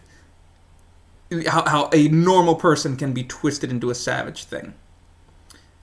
It's going to be a very obvious and direct thing, but in these opening acts, kind of building up into kind of the wickedness of humans and the wickedness of people is going to help kind of make this nice patina, this nice through line that's going to... Sorry, there's construction going on outside. There's anyway. So they note this. When they attack, the fanged maws of these horrific zombies open wider than they should, revealing now row upon row of jagged teeth. This should be a horror section. It should be awful. It should also give a little bit of an indication that stuff is wrong. Truly, that said, nothing here is wrong yet. This is normal undead stuff. normal undead stuff. Okay. Band of Pirates is based on when they're enemies. Why are they undead again? Yes. Because they went to cannibalism. They became ghouls. Ta-da! He perished in a gruesome attempt to amputate his foot for a meal. Ah, Dark Paizo. I know there are a lot of people that are like, bring back Dark Paizo! Bring it back! And I understand that, because that's fun. But it's always like, bring back Dark Paizo, and also, we don't like gay people. You're like, whoa, whoa, whoa, whoa, whoa, whoa, whoa, whoa, hold on. You can like both of these things, or you could, like, why do these always get matched up together? I don't go on the Paizo forums much anymore for that particular reason. The moderation's very bad. Okay. Nose blowing stream. So, we've got our monsters that are here now. We don't have to convert anymore, really. We're kind of, way earlier than I expected, in a way, done with the Parrot Island. Peril under Parrot Island. Okay? Boom, boom, boom, boom, boom. The door. Yeah, this door is uninteresting. It's just, if your players manage to work their way up, climbing them requires a DC 20 climb check, then they have to get to this door. They could essentially, with time, break open the door, then the boulders come crashing down on them. Oh, God. Oh, God. It's a lot of unnecessary work for verisimilitude, but it's, I'm just going to make some quick notes. DC 20 climb check. I feel like we should make that a hard level 2. Where are my levels? Really? Why do I keep getting rid of the important stuff? I keep getting rid of these very important tabs. Level. Base DCs. There we go. Parrot Island. Way quicker than the boat on fire. Yeah. DC 18. See. Yeah. DC 18 is pretty doable. Do I want to make it a very hard? I mean, yeah, the players could climb up there, no problem. I always feel weird, and I'm like, keep the DC exactly what it was. And DC 20 is not bad for Pathfinder 2nd Edition. It's doable. It's still not. There's no reason to climb up there. I will just note. DC 20, athletics, climb. But, I love that Google is going to make me look so stupid all the time. I have to look at how door stats. I have to look at how they're formatted, probably in Abomination Vaults. Just take a look. We're going to need a force open DC, which is going to be very difficult. I mean, that's whatever it is. Very hard. It's going to have hardness. I know, I got to do this. I gotta. Yeah, force open DC. Yeah. I want to see if there is a standardized. Is there a not on Nethys? I know where it is in the book, but I don't want to. All right. Ta-da. Hardness, HP, etc. That's really boring. I don't want to do that on stream. I know it's just me looking through a core rulebook for one formatting choice. Yeah, exactly. I do think that there is in the core rulebook, if it's this thick, it's this DC, blah, blah, blah, blah, trained, expert, master, etc. So, All right, what I do want to get to is crabs. Huzzah! This is not 100%. I'm changing this because this is weird. Let's find P2. Take a look at it. So players fall down. Zoom in. Boop, boop, boop, boop, boop. Players fall down here. go through here. They have to force open these doors. You may notice, the canny-eyed of you will notice there's all these empty rooms. These are just rooms in which the undead can attack you. There's nothing this way. So, I don't know if that's very interesting. Somebody on the Paizo forums was talking about that this is, when I say somebody on the Paizo forums, this is like a long time ago. They hated combat that doesn't move the story forward, which I understand.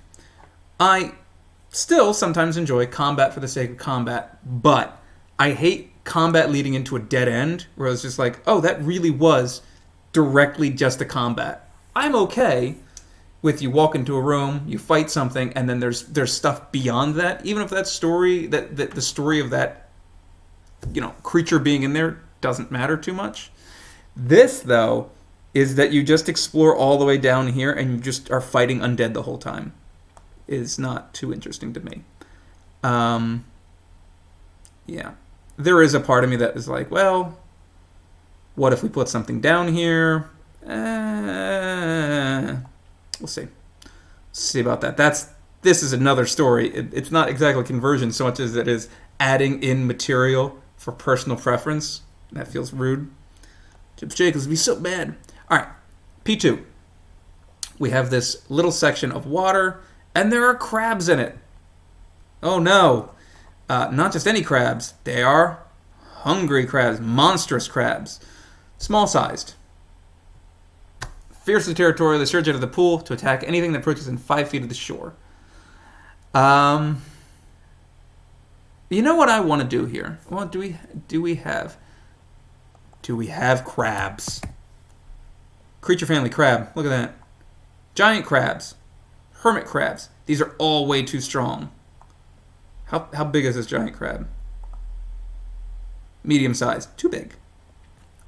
We could make weak crabs that come out and make a fight. We could have even just one giant crab that comes out. We could even cut this entirely. It doesn't need to exist. But I'm going to pitch something else. We do put in one of these weak giant crabs. Boom. Let's see. What's it got? Resistance 3 physical. Yeah, it's fine. 14 hit points. Constrict. Yeah, this is fine. I'm okay with this. This seems like a fun encounter. So, at that, if we're bringing it down to level 1, it's worth 40 experience. If we do another level 1 creature to join it, could be interesting. What if, hear me out on this one, we create a swarm. I know swarms suck at level 1. I know they do. We can toss in some stuff. We can put in some treasure. I'm getting into that localization bit where I'm changing and altering things to make things more interesting. We can put in some treasure, like bottled lightnings, for players to find. Oh my god! Aha! That solves us our problem of what to do with all this extra space. We can put in some tables of stuff to find when players search through. Ha! Which could allow them some advantages versus these undead and versus these crabs. Hey! So, we make a swarm of crabs. Someone stop me if they hate that idea. First off, I'm going to note up here. Bottled sunlight for days. Yeah. I feel like some of these zombies would have found it and just like, time to die, I've had enough. Yeah. But yes, things to fight the undead. Things to fight the crabs. I'm going to put in a note. Woo! There we go. Create a treasure chart for the unnumbered rooms. Give access to chemical bombs, tools versus the undead, generally helpful items. And that's not going against the spirit of what was written originally. because it does say here, desperate characters can scavenge these rooms, might find a few supplies like a barrel of drinkable water, torches, flint and steel, some rope, and the like. Admittedly, some rope and some flint and steel is quite a bit different from like a bottle of lightning. But, hey, I like it. Alright, so what we're going to do. Do I want to make this a moderate encounter? Or do I actually want to go a little bit higher, make it a severe? No, severe is not. A severe encounter with a swarm is not great at level 1. So, alright, let me try this again because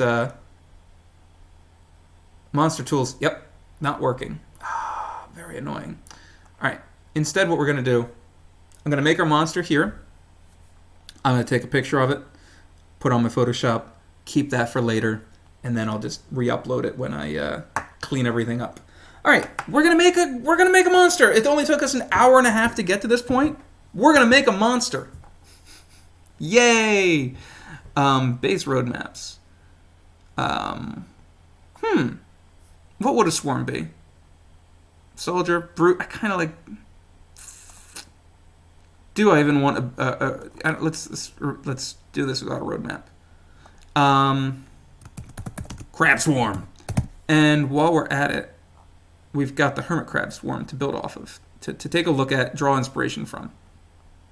Let's see. Swarming snips. Each enemy in this swarm space takes piercing damage and also take persistent bleed. I mean, using that as a guideline, persistent bleed being a kind of a staple for the crabs, or the swarm of crabs at least, is interesting. And I think that bleed does not get used enough. I don't know. Maybe I'm controversial statement. Hot take. Bleed doesn't get used enough. I'm not sure that that Monster Tools is like swarm ready. But hey, let's see what we can do here. Alignment neutral. Create level 1. Type. What are animal? Right? I don't have to note anything for it being swarm. Amphibious animal swarm. Yeah, that's got to put the tags in here. Ugh. Let me just remove this so I can make this clean and pretty. Amphibious animal swarm. There. Cool. We get a large size, neutral, amphibious animal swarm. Do we want to add more flavor to this? It's more than just a crab swarm. It's a blue-crested. That we could just do that later. Doesn't speak any languages. Oh, here we go. Oh, look at this. You gotta love Monster Tools. HP, low, immunities. Yes, all that good stuff. Looking at this. Let's lower that. I'm gonna steal some of these stats here. Boop. Boop. There we are. Hermit crabs. Yeah, these feel. No. Yeah, there we go. These feel fine. These feel like fine stats. I like that I start talking about monster stats. It's like viewership drops, which is okay. It's Thursday night. I do not imagine that anybody is like, I'm going to sit in, hang out. Tomorrow's Friday, so I have to go to work. I'm just going to hang out and just watch this guy talk about old games. No. But I just enjoy having a little outlet for the creativity. Armor class 13. Do we want that? Again, whew. Let's look at our giant crab in relation. Yeah.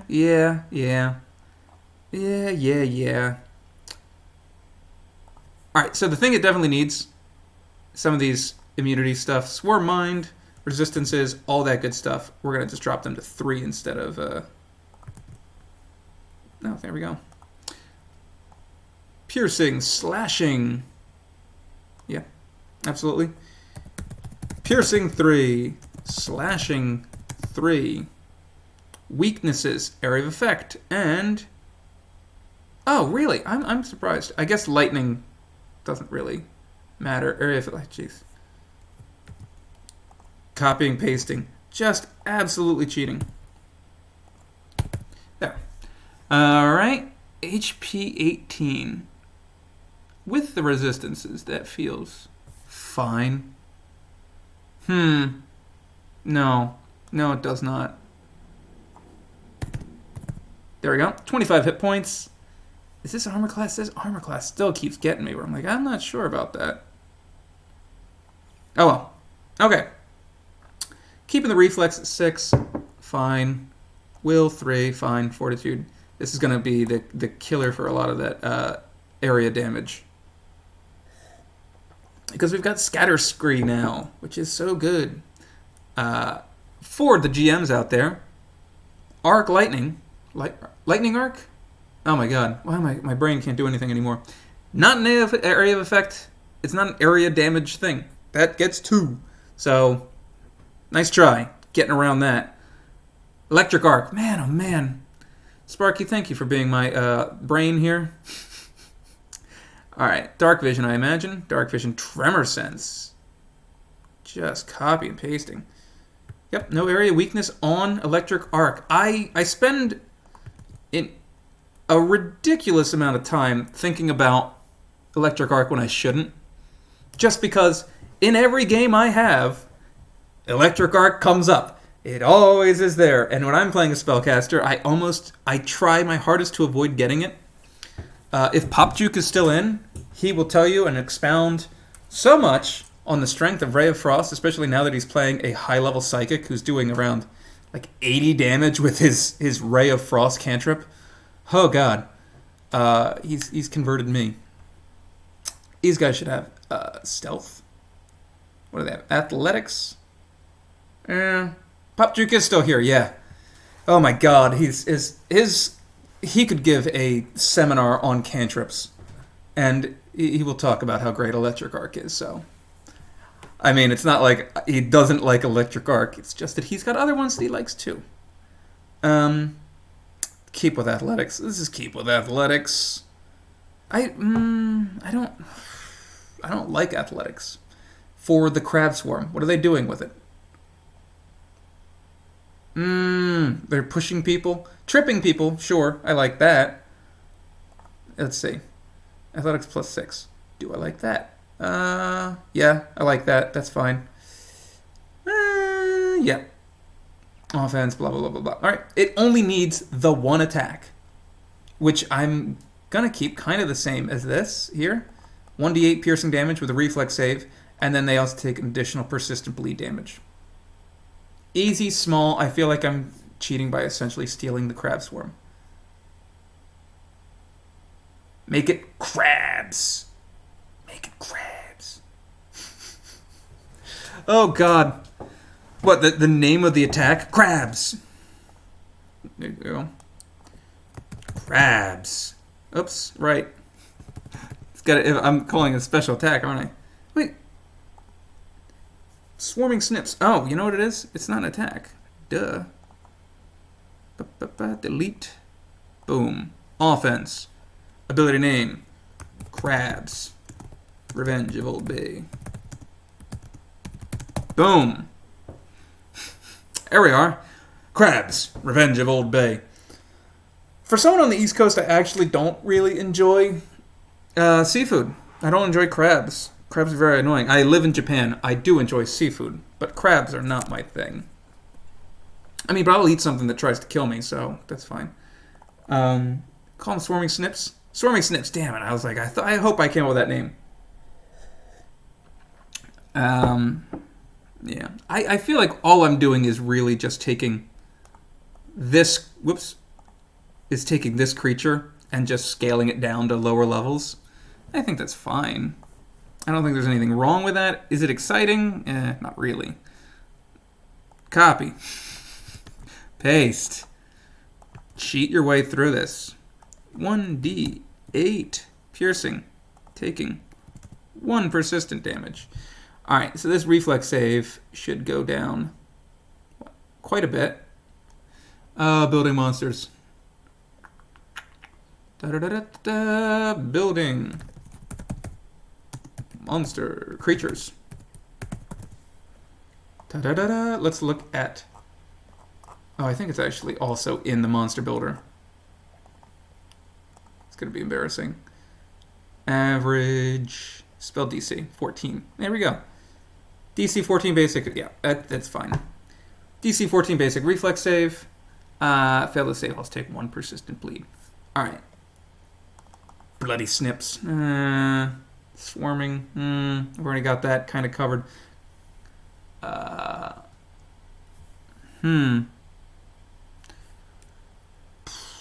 Bloody swarm. Crabs. I keep going back to crabs. Crabs. Carcinogation. Carcinogation. What's that word where everything eventually turns into crabs? Snip swarm. That's just stealing their ideas. Thank you, Paizo, for these ideas. Mine now. I swear I was much more creative on the first stream where we had to kind of make the smugglers work. Let's change the name. Blood in the water. Bloody swarm. It's fine. It's fine. Have it move 30 feet. 15 swim speed. 15 swim? Is this how is that? Swim. Swim. Got it. Got it. Me smart. I'm not creative. I keep telling myself that I'm creative, and then I do stuff like this where I'm like, oh, these are good ideas, and I will keep them. I tell myself I'm just borrowing it for the formatting. No, we know that's not true. It's because I don't have any unique ideas in my head. That's why I'm on Twitch. All right. I don't think we even need to do anything more with this. Dark vision, charmer sense, athletics, yeah. The other thing is, we don't have to make super complicated monsters, especially at low levels. There's nothing that needs to be done with them. They just show up, the players fight them, and then they're done. So I am going to toss this over to my Photoshop, where I have way too many files saved. There we are. Oops. Just me getting used to this. Okay. Oh, don't want to burp on stream. Gonna burp on stream. Okay. There we are. Nothing else I need. Swarm mechanics themselves are interesting enough. Yeah. That's honestly, you are right. That the swarm itself is the puzzle to solve. Tossing that in with a giant crab is very cool. I kind of like this, in which the crab could grab onto somebody, hold them in place while the swarm is just crawling all over them, snipping, snapping, getting all that bleed in. Ooh, I like it. Ooh, I like it. All right. Weak giant crab. So here's what we're going to do. The crabs. Use created crab swarm and a weak giant crab. Okay. This makes a moderate 1 encounter. Boom. Ta-da! And that's a nice little encounter. I like that as a fight. Part 3, sea caves. Oh, this is upsetting. I wrote down needs a whole rewrite. So that's a bad sign. Oh boy. All right, let's take a look here. Oh yeah. Well, let's. So you'll see right here at low tide, at high tide, shallow water, swim checks, reflex saves. Oh no! Has anybody played through an underwater adventure? I have written for some. They are not fun. I shouldn't say that. They are fun, but you should go in knowing the rules very, very well. This could be an incredibly fun encounter, and we should probably just kind of make sure that it's clear enough to get there. That's going to be a rewrite. Make a repeat the save to avoid taking 1 point of strength damage. That's an old designing mechanic. Here is 3. 3 is this long stretch of water, which is going to fluctuate between low tide and high tide. Players may have to swim through it. They may have to balance through it. It's also cold. So, yeah. Let's see here. Oh, I'm sorry. No, not even. It's not also cold. It's filled with sea urchins. Slips and falls in the shallow water. Well, you know what? Let's write down some mechanic stuff. I was going to say let's just save this and not talk about this. But let's do something. I wonder, can I do this? Well, now, I mean, I don't know what I'm looking at now. Yeah, here we go. I can't do that thing I wanted to do. Boop-a-doop-a-doo. Ah! Oh my goodness, I've messed up all my tabs. Made a complete fool of myself. Okay, there we go. There we are. All right. What I want to do with this rewrite. First off, let's read this over. Low tide, 3 hours at sunrise and again at sunset. Slippery but dry. The deep section drops to 8 feet deep. Costs 2 squares of movement to move through shallow water when it's not low tide. Obviously, that 2 squares of movement goes into difficult terrain. Okay, difficult terrain. During what? Low tide? Mm-hmm.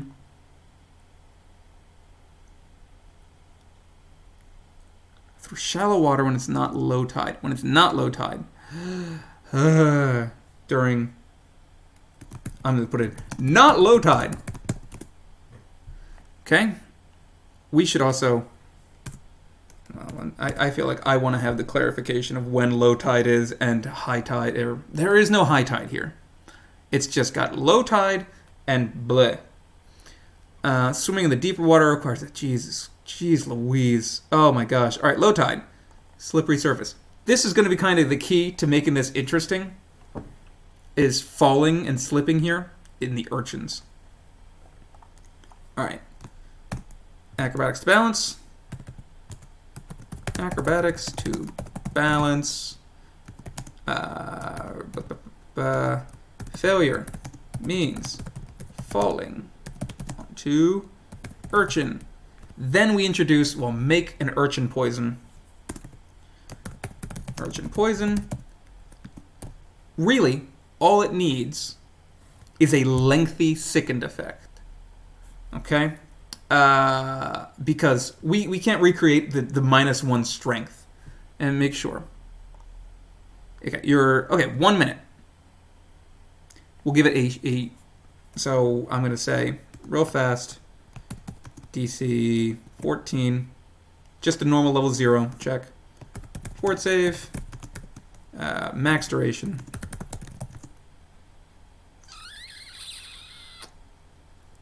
X hours. Okay. First stage. Stage 1. Sickened. 1 minute. This will affect them moving forward. So as they're going through this area, they're sick. Assuming they fall, they hit that failure mechanic, and they fail again. Boom. Sickened for a minute. At the end of that minute, here comes that next saving throw. Stage 2. That sickened lasts for hours. That now becomes sort of the ticking clock that was originally written. Stage 1, second for 1 minute.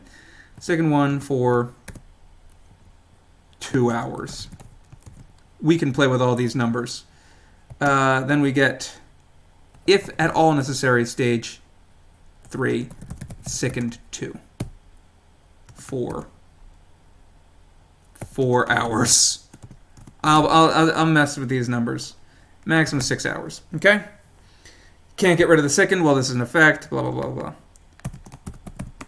Can't remove sickened while affected. Now, why I like this is now if you do happen to go through this area, which you do need to progress through, you may end up with a kind of a not defeated team, but a team that's not functioning at their highest. I'm also tempted to put a Lacedon in here. But that's, I think, excessive and also not in the original encounter, or the original module, so it doesn't really need to be there. We've solved the elemental gem problem. We have the other problem of, okay, here, Pencas's Doom. Boy, we've gotten so far away from the story that I'm sure everyone's forgotten it by now. And by everyone, I just mean probably just Sparky still here. Oh well, that's all right. We find Penkus, the person that Vanthus lured down here so that he could take control of the Lotus Dragons. Oh no, he's dead. He's not undead. Okay? He didn't escape, yes, for he contracted Hukava blight. Okay? Then slowly died. Now, we are going to have to rewrite that. I didn't even see that before. We're going to have to rewrite the P4, rewrite Penkus's death. Because if he dies to the Hukava disease, the Hexerin does not have that. Does it? I'm taking a look. Let's get rid of some of these unnecessary. Okay. No. Yeah, it's that's call. No. Yeah, no, it does not have anything that could essentially kill someone over time, much like the old Hukava does. Hukava Blight. Slowly killing someone with constitution damage. Oh, the old poisons and diseases were so nasty. Oh, yeah, man, I got hit with a disease at level 1. Oh, what happened? Well, I lost 4 constitution and died. Oh, alright. Cool. So we might have to change that around for verisimilitude. Anyway, Penkus has some treasure, but importantly, he has a note on his body that progresses the story. The notice being, "Hey, Vanthus killed me, and now I'm gonna reveal him. Here's how I'm gonna do it. I know where the Lotus Dragons are. If you see this note, kill Vanthus. Go here, murder that man. I hate him. I will see you in hell." Cool. I like it. It's potentially missable, but I don't really think so. All right. Okay. The 3 chests. Yes. Then we get to the treasure room. The treasure, I mean, we're going to have to just save that for later. Okay. So that's it. Oh, thank goodness. That's it. That's the Peril under Parrot Island, which is cool. We got that done. That is a fun. That's a nice. We're getting chased by zombies. We're getting chased by ghouls. We're busting down doors. We have to deal with escaping through the water. You could potentially. What? Did I not notice this? You could potentially escape. Yeah, here we go. There we go. A large pool of water sloshes. A 5-foot wide tunnel. Ooh, swimming. We'll put the swimming rules. Swimming rules. They also look very easy. DC 15 athletics. I'll go back and look at those again. Okay. If anyone's getting frustrated by me going like, I'll do that later, by all means, feel free to let me know. I just don't want to have this be entirely boring and we get 0 progress done because I'm looking at minute number changes for hours at a time. Yeah. There we go. All right. Now, a few things. I want to talk about the end of Dungeon and Dragon magazine, but also I want to use the bathroom again. So before we get into part 5, which is going to be the biggest part, it's the climax of the adventure, and it's where we meet the Lotus Dragons, and it's where we get the real adventure-y bit. I need to use the bathroom. And I will be right back.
All right, and we're back. So, before we get into part 5, the final part of the first adventure, and likely the longest part of conversion, because it's huge, and I'll show how huge it is in a second.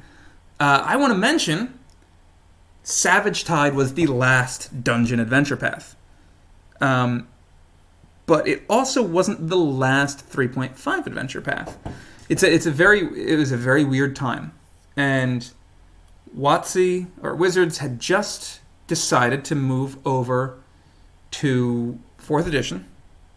And they've also, as a big part of it, stopped working with Paizo. Paizo was they were really a board game company.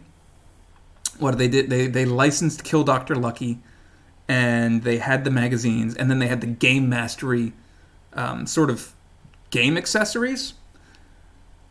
And I don't know. I can't speak for Paizo at that time if they were making a ton of money off of them or anything. It was clear that like the adventure paths that they had made, that was where their talent was. I'm not necessarily saying that's where their money making was. It's where their talent was. They had, they had Eric Mona, and they had Jason Ballman. They had James Jacobs. These guys were really good at making a good adventure.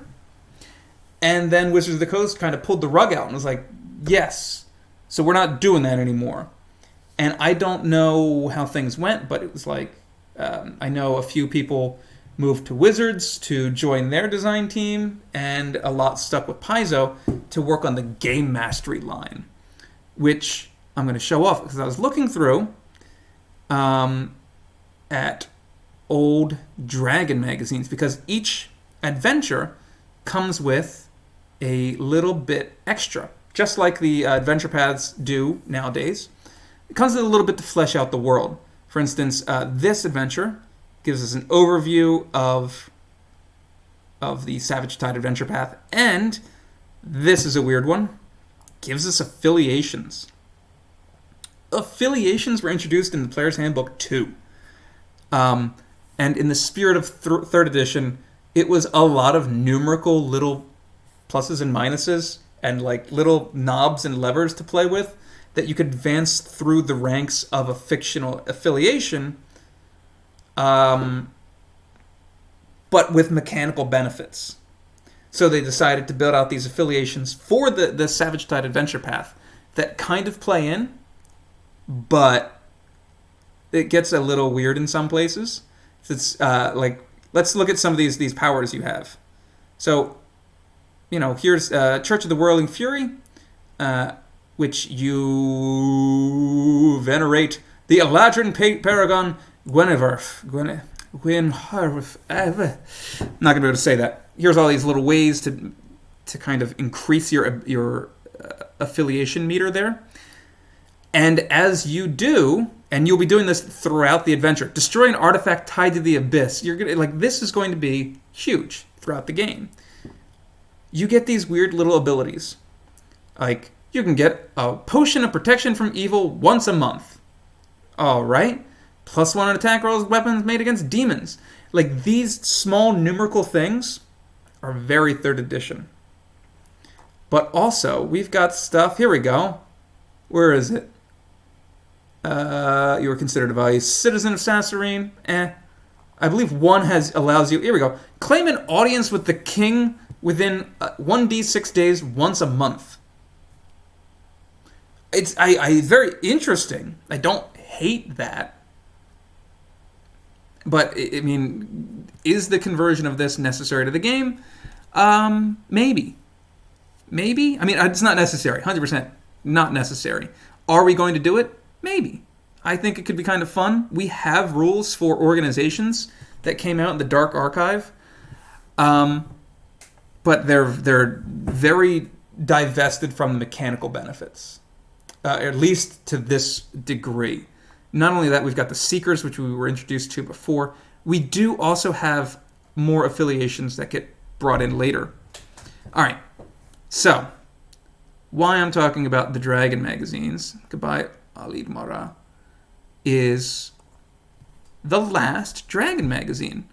This was something that I myself had purchased back in college. I was heartbroken, I think, when I saw this, because I wasn't following along. I wasn't following along with the drama that was going on. I was busy with college. And I didn't know that the singular magazine that I was buying was going to end. But what you see here is very interesting. It didn't click into my mind how monumentous this was back when I bought it.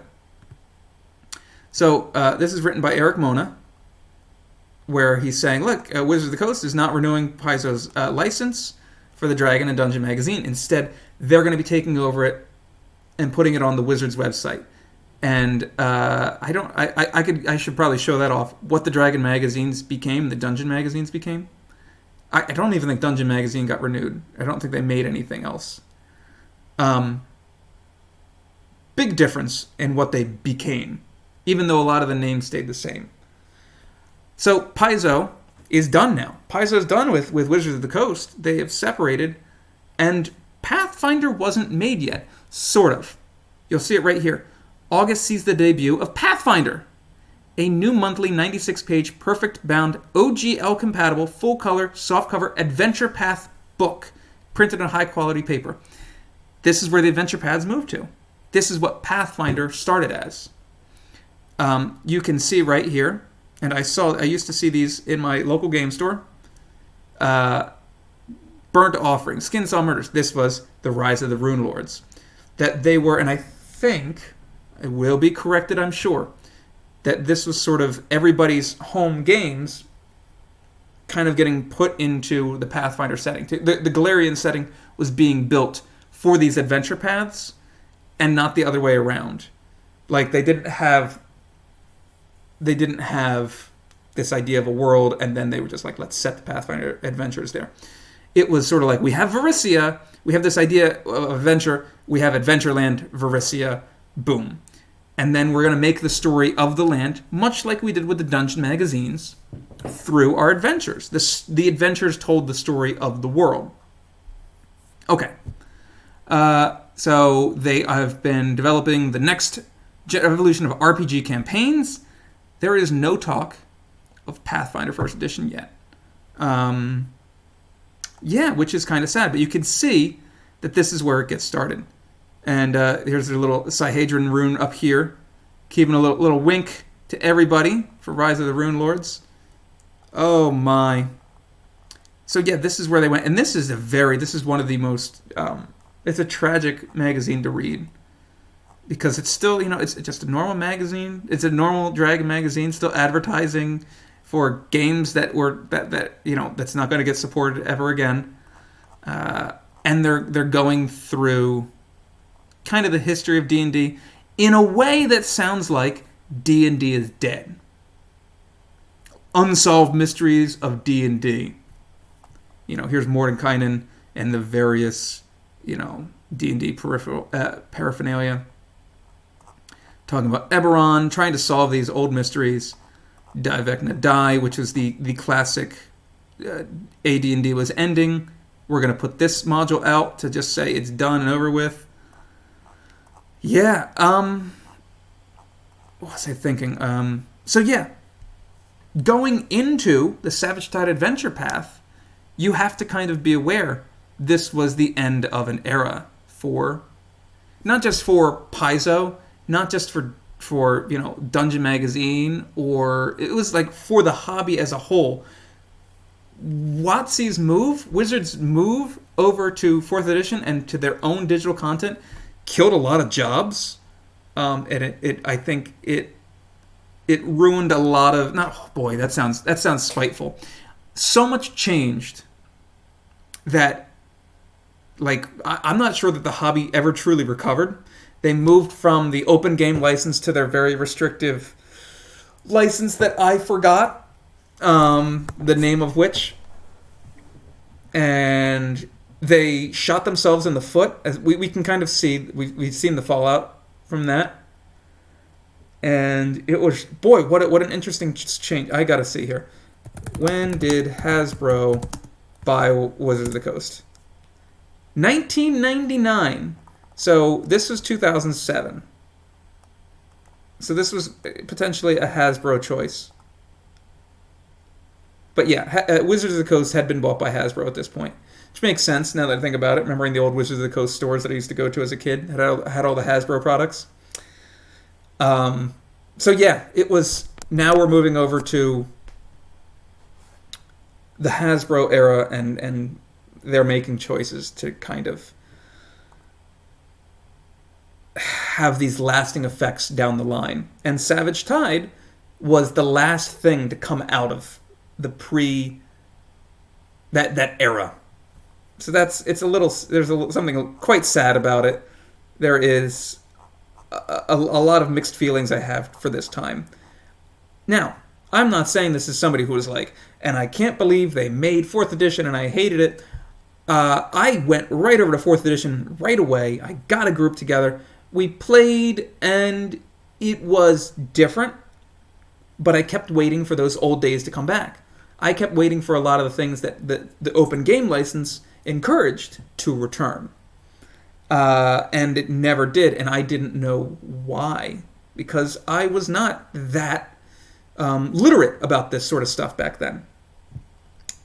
And knowing, and with hindsight, I can see like sort of all these warning signs, all these signs. So the game had changed dramatically.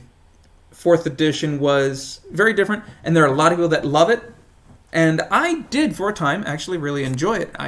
But when Pathfinder came out, my goodness, was there a resurgence? I'm trying to see. Actually, if I go too far ahead, we're going to get into the final chapter of Dragon Magazine for for Savage Tide.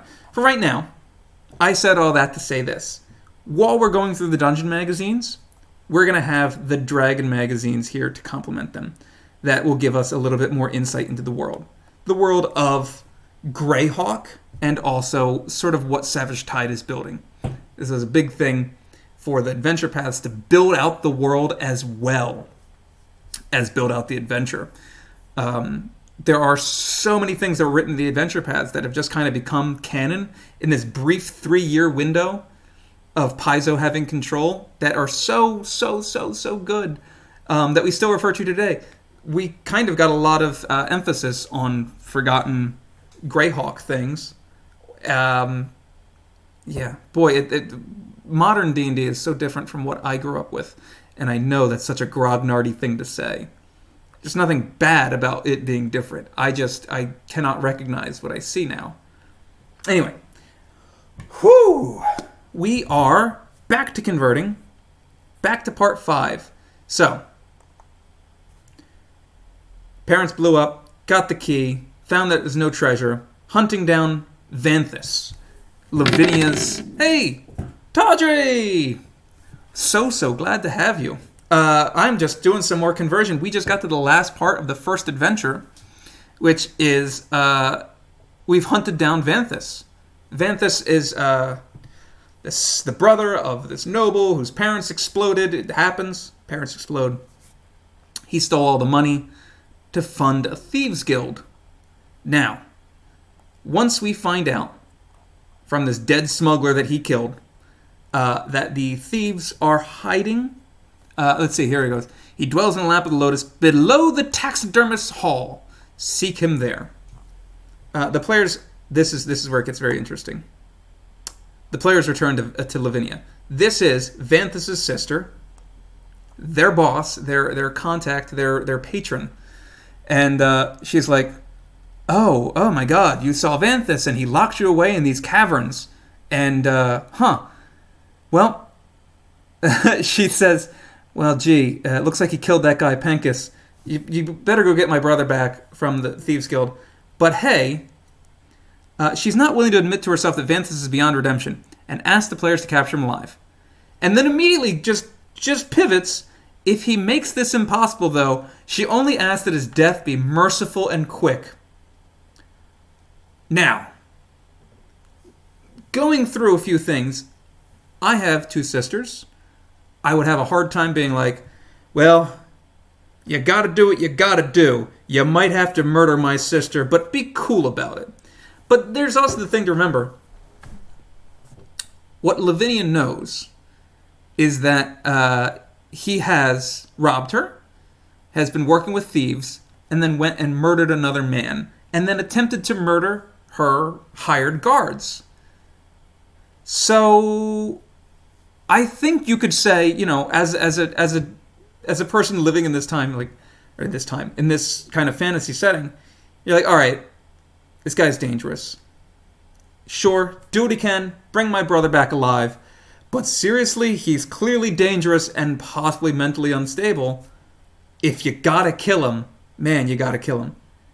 Yeah, see, here's the thing. Lavinia is such a good NPC. She makes these kind of informed decisions that you go, yeah, that makes sense. I follow the logic.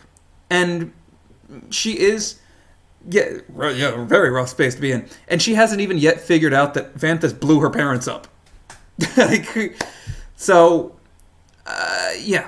she's poor-ish. She still has her family's estate. And now her brother's taken all of her money and given it over to these thieves. Super cool. Super great. Now, as we're about to get into converting, I want you all to picture what you imagine a first-level adventure to be. You can close your eyes, go to your happy place. Try not to picture Abomination Vaults, because that's going to give it away. Because James Jacobs did write this adventure. We'll remind you, James Jacobs wrote this adventure because we're getting to the climax of the story. The players should now be level 2, which is fun. We can do more fun stuff with level 2. I like level 2 a lot more when it comes to designing stuff because it gives me a bigger range of monsters to use. But I'm gonna scoot ahead a little here and give you a look at this map. Zoom out a little bit. This is the climax of our story. Oh no, James, no! Why did you do this? I ran this 10, 15 years ago, and it wasn't a slog to get through, but my players are absolutely like, I'm just going to turn the corner and I don't care who it is, I'm just going to murder them and we're just going to keep moving through. And this is a mini mega dungeon, which is interesting. For low levels, I think this was incredibly 3rd edition. This is very much like, that's what you do. D&D has evolved. 1st edition, dungeons. 2nd edition, we're getting some more of those fun fantasy elements. 3rd edition, back to basics, dungeons. Especially with Sunless Citadel and Forge of Fury kind of being our introductions there. But the dungeon magazines often would, ironically, get away from a lot of dungeon crawls. And then, boom, right back into this dungeon crawl. And it is hellacious. Not necessarily. This was originally 3.5. This is the very tail end of 3.5, actually. The last let me think. I can't say the last Paizo adventure path for 3.5. That's not true, because they made their game mastery products, the Pathfinder products. It was the last Dungeon Magazine 3.5 adventure path. And yeah, you would get these once a month. 12 issues gives you a full 1 to 20 adventure path. Complete with a matching set of Dragon magazines that would give you more player information. So this was just insane. Now, we're going to talk about how the players get in here, how they navigate this mess. But my players ignored the hooks. Okay, the hook is Pencas's note on his body, this dead smuggler that Vanthus has killed, tells you, go to the taxidermist hall, and beneath there you'll find the entrance to the guild hall. And you go in here, you meet the taxidermist, you have a little encounter with him, and then you go over here to D1, and you get to explore from this, not safe position, but from the heart of their guild hall. That's one way in. My players directly chased after a bunch of thieves, leapt down a well into this place, which I think they call it the Crusher, and it is just a murder hole. You just go in there and you just get killed. That's what my players did. And they didn't die because it's 3.5. And if anyone's ever played in 3.5, even if you've played in Pathfinder 1st Edition, you know that characters tend to be of an incredibly high power level. So So there was like nothing that these guys are like, welcome to the death hole, boom, boom, boom, boom, boom, boom. And my players just kind of killed everyone because that's what they do. Group back then, I'm remembering. Necromancer, Paladin, Rogue, Cleric, and... Oh, we didn't get our fourth at that point. Oh my god, I forgot. Oh my god. Sorry, it all comes back to me. Our fourth was a Dwarven Fighter that came later. Okay. So, this is what we have to convert, and this is what's going to take up just a huge chunk of time. Big reason why is it's not interesting. No, I shouldn't say that. It's 3.5, as I said. This is the stat block we're going to look at a lot of. Sorry. A level 1 human rogue that doesn't do anything. How many of them are there? 22 of them. There are 22 of these exact stat blocks walking around the guild hall. And that works in 3rd edition. That works back then. Because the point of 3rd edition was not to have these like challenging puzzle-like combats. The point of it was to grind down the players or to just like present these encounters in different ways, like utilizing the environment differently. So, yes, I'm definitely going to convert these thieves over, but we're going to actually do a lot of converting in terms of making it more fun for the players for 2nd edition. This is a fun game in 3rd edition. If I directly converted this all over to 2nd edition, 1 for 1, your players are going to revolt. They're going to be like, all right, dude, we killed these guys. How many more are there? You're like, you killed 5 of them? Oh, there's 17 more exactly like it. It's like, that's not interesting. So we are going to keep that there are going to be like a lot of these mook guys throughout the guild hall, but we're going to try and present them in different interesting ways or change up a few. We might have, more bruisery types that, we'll play around with stuff. Okay. That's going to have to be some decisions we make going forward. But let's go back. We haven't gotten in there yet. Lavinia says, if you have to kill my brother, so be it. He's a murderer. You guys are not the law, but Sassarine's law is real weird right now. So, first things first, in terms of mechanics that we have to convert. Gather information. We've done a lot of converting of recall knowledge, gather information. Let's start here. First off, we've got the graded gather information, which is DC 15, DC 20, DC 25. This is another kind of way to do critical success. Even, I don't know that we want to do any critical failure stuff. It seems unnecessary. So Lotus Dragons and not a new Guild of Thieves seem to be a lot more organized. Is that good information? Let's look at all. DC 20. Here they've got more than people work for them. They've got ties to animal smugglers, and they keep the worst of their lot in their guild hall as guardians. Cool information. I like that. Lotus Dragons have some sort of connection to at least one noble family. Why else hasn't the City Watch done anything about them?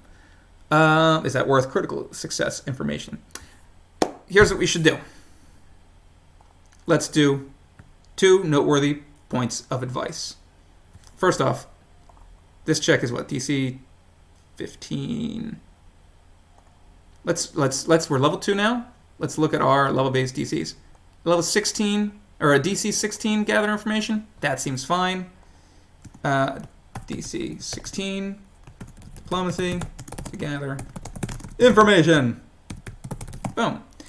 I want to have a critical success. And I want to have a success. That's it. That's all I want to do. I don't think it's important to muddy things up with critical failure right now. Let's start with the success. I like this a lot that says, oh, they're also exotic animal smugglers. The second the players hear that, they're going to be like, oh, that makes sense. We already fought some animal smugglers and they threw a giant spider at us. I like that as just regular success information. I'm gonna shorthand this. Lotus Dragons are also animal smugglers. importantly, what the players should learn from this, they have exotic animals as guardians. There is a cool little bit. I think I don't know who mentions this. Oh, yes, one of the next guys we're going to be converting mentions. Yeah, the boss. Oh, she's got a dragon. He is incorrect, but it is cool. I love when you give players like a little like, oh, you're level 2, by the way. Meta you knows the answer to this. You cannot handle a dragon. You just twist that knife. You can't take a dragon. You're going into a bad situation. It's a drake. These were much more wildly popular. Obviously, drakes are different from the Greyhawk D&D drake to the Pathfinder, the Galarian drake. These were just like giant lizards. All right, critical success. Is critical success, the Lotus Dragons have a connection to a noble family? Is that worth it for a critical success? The players can't do much with that information. All right. Would it be interesting to give out the information that the family is the Kalani family? Maybe. I think that could be fun. I'll put that down. It's rumored that the Lotus Dragons